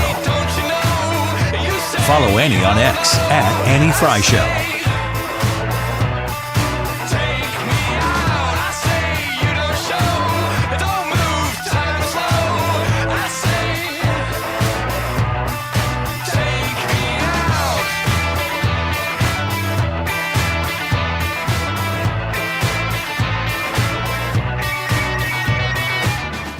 Okay, you have been dreaming of an affordable and beautiful deck on the back of your home. You've been dreaming of the place that you can put your feet up, relax, feel the breeze, feel the warm sun while you do a little work on the deck, or you're grilling on the deck, or if you're my husband, smoking on the deck, and smoking meat, not like other things. Don't tell him I said that. Artisticdecks.net is the place to call at 314-280-0821. They make your dream deck affordable. And I'm here to tell you that when you call 314-280-0821, hurry, give them a ring, because they can get your deck finished this summer. That is why you need to reach out to artisticdecks.net. You can learn more about them there. They offer free design and consultation. You can book now and get your deck built before summer hits. You can ask about their over 500 square foot discount that they offer. They are the very best of the best, and they understand how to make your deck the envy of the neighborhood. They're going to make sure that they deliver to you the space, the layout, the whole structure that you've been dreaming of, and it's just a phone call away. Reach out to them at 314-280-0821. It's Artistic Decks at 314-280-0821. Online at artisticdecks.net. Let me tell you one of the reasons I think we became the largest injury firm in the world, and it's not even close. I'm John Morgan of Morgan & Morgan. My wife and I had a plan early on. In our firm, our lawyers only work on certain types of cases. Our products liability and dangerous drug lawyers only work on those cases. Same for car crashes, workers' compensation, medical malpractice, and insurance disputes. Our thinking is for these lawyers to focus on one area of the law and live it and breathe it. Power comes from knowledge. Many lawyers do everything, jack of all trades. Not us, and we don't charge an hourly rate. You only pay us if we win. If you want to hire us, it's easy. Dial Pound Law on your cell phone, pound 529, or visit forthepeople.com on your phone or computer from the comfort of your own home. Let us get to work for you. Morgan & Morgan, forthepeople.com. Injured? Dial Pound Law or visit forthepeople.com for an office near you. Confidence is knowing you're ready to handle whatever comes your way. That's what it feels like to take on your workday with Cintas.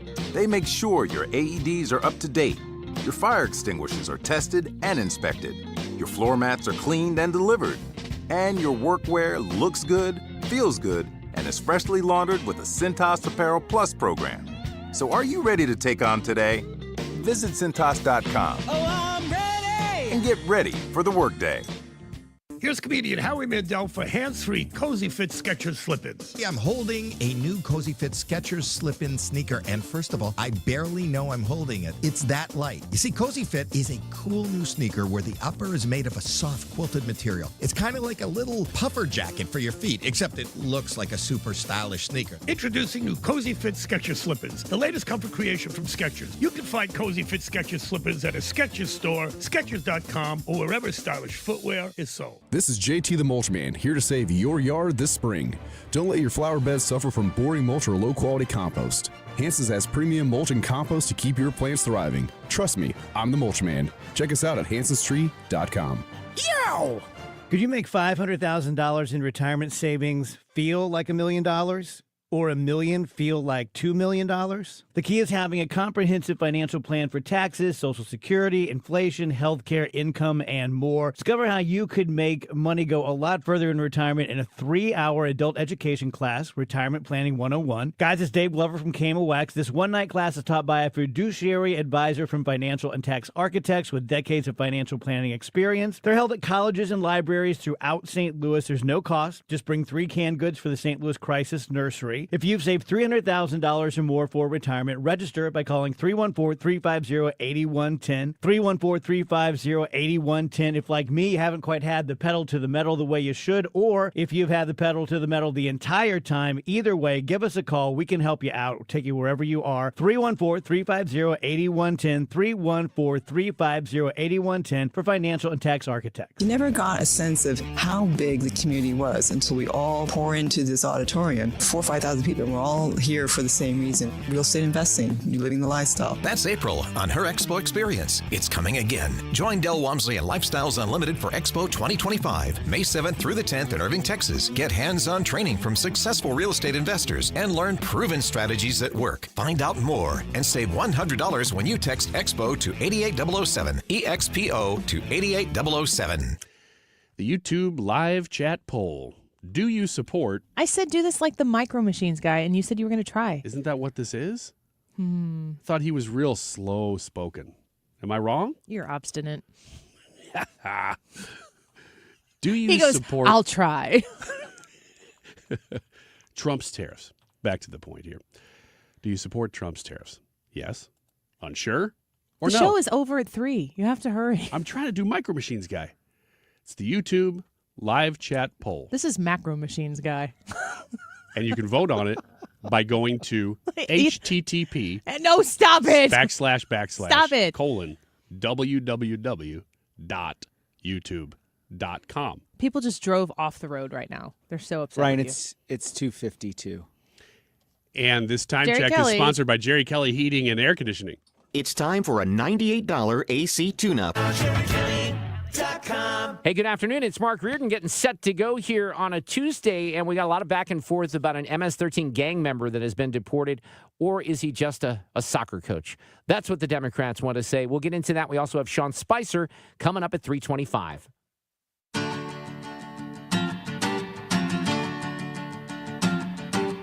Wake up, little Susie, wake up.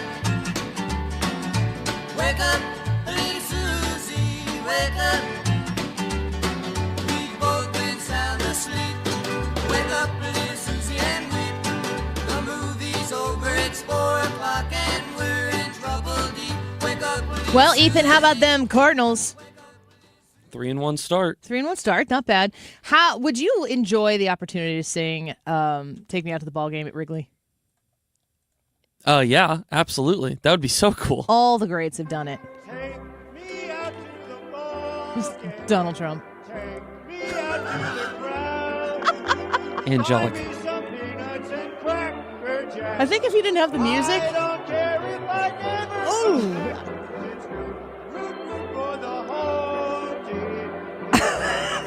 I think Melania's trying to read the words. He didn't even say Cubs. Because he's a politician. I have to imagine at that point though, it is so loud you can't even hear your own voice like singing it. You're probably just screaming it because you can't do any better. Is he not the best sport? He is so... People talk about... I mean, yes, he has an ego that is magnificently large. I understand that. But he has done so many things in his lifetime where he is completely not taking himself seriously and throwing himself to the potential wolves to be sliced and diced by critics for doing things like this. And they loved him. They loved him for it. They celebrated him for it. I gotta say, I'm surprised to hear that he did this. This was Wrigley Field. Yeah. I mean, this is... Because he's such a New York guy that I don't know how he ended up there. Were they playing the Mets or something? Did I send you the thing from the Oscars? I thought I sent that to myself. Doesn't he have he has a tower in Chicago too, though? Oh, yeah, he's got a Well, I Trump guess tower that's in Chicago. true. I guess that's true. But he has a tower everywhere. He's not singing songs at everybody's ballpark. How long ago was this taken? This looks like it's 30 years old. Yeah, this it's is ancient. a younger Donald Trump that just happened to be... I know this wasn't yesterday. At a Cubs game. All kinds of celebrities do that at Wrigley most Field. of the stuff he did was New York, though. You know, he would be on Jimmy Kimmel or whatever, David Letterman. He'd be on these shows. He did SNL. It was all New York stuff. Sorry. Just can't get it. So good, you just had to He's hear it playing again. me off like Chuck Schumer. Yeah, you're like, Shut up. You need to stop Shut up, talking here. Wayne. Here's another one. And this is... Farm living is the life for me. Land spread. Oh my God. He's in overalls. Keep Manhattan. Just give me that countryside. Keep Manhattan, Lacey. See, New York. This is a girl from Will and Grace. Megan Mullally. What is it? Megan Mullally. Just adore penthouse view. Darling, I love you. Give me Park Avenue. The chores. The stores. Fresh air. Trump Tower. Trump You are Tower. my wife. Goodbye, City Line. Teenagers, we are there. And they love him for it. I'm just telling you, a little Donald Trump there to take you into the Mark Reardon show. Remember, they loved him until he became a Republican. Ethan, you want to hit us up with the results of today's live chat poll? God, her voice was like nails on a chalkboard. That was terrible. I love that you didn't complain about Trump's voice. 300 His, on the other hand. 307 votes on today's YouTube live chat poll. Do you support Trump's tariffs? 75% say yes, 20% say unsure, and just 5% say no. Wow. Nice. All right. Well, let's hand it over to Mark Reardon. We'll be back at noon tomorrow. Don't go away. This is a special notice to all U.S. taxpayers with back taxes to the IRS. Billions in tax relief is now being made available to struggling taxpayers, giving thousands, even tens of thousands of dollars in savings away to those who qualify. If you're facing wage garnishment, threatening letters, audits, liens, levies, or already in a payment plan, you can now expedite the resolution to your tax problem, end collections, and even qualify to reduce a large portion of what you owe. Stop IRS Debt has established a relief hotline for you to call to check what savings and options you qualify for. Dial 800-298-7182. With many people facing job loss and rising cost of living, these special IRS initiatives are designed to aid delinquent taxpayers with the relief that they need to get a fresh start. For a free consultation to see what savings you qualify for, call 800-298-7182. 800-298-7182. 800-298-7182. Two things about Andrea's restaurant. One, the atmosphere is just fantastic. I'm on their website right now, and it says, tucked away off the grassy knoll, Andrea's Steakhouse welcomes you as a guest in the family home. And normally I would read that and go, they're just doing poetry on their website, but it actually is like that. If you've never been, you've got to go to Andrea's restaurant and just experience. It's like you walk into another world. It's so nice and so casual at the same time. But then the food is going to blow you away. If you've never had an Andrea's steak, I mean, these are steaks that you can't go to your grocery store and buy. These are such quality beef steaks that only high-grade restaurants actually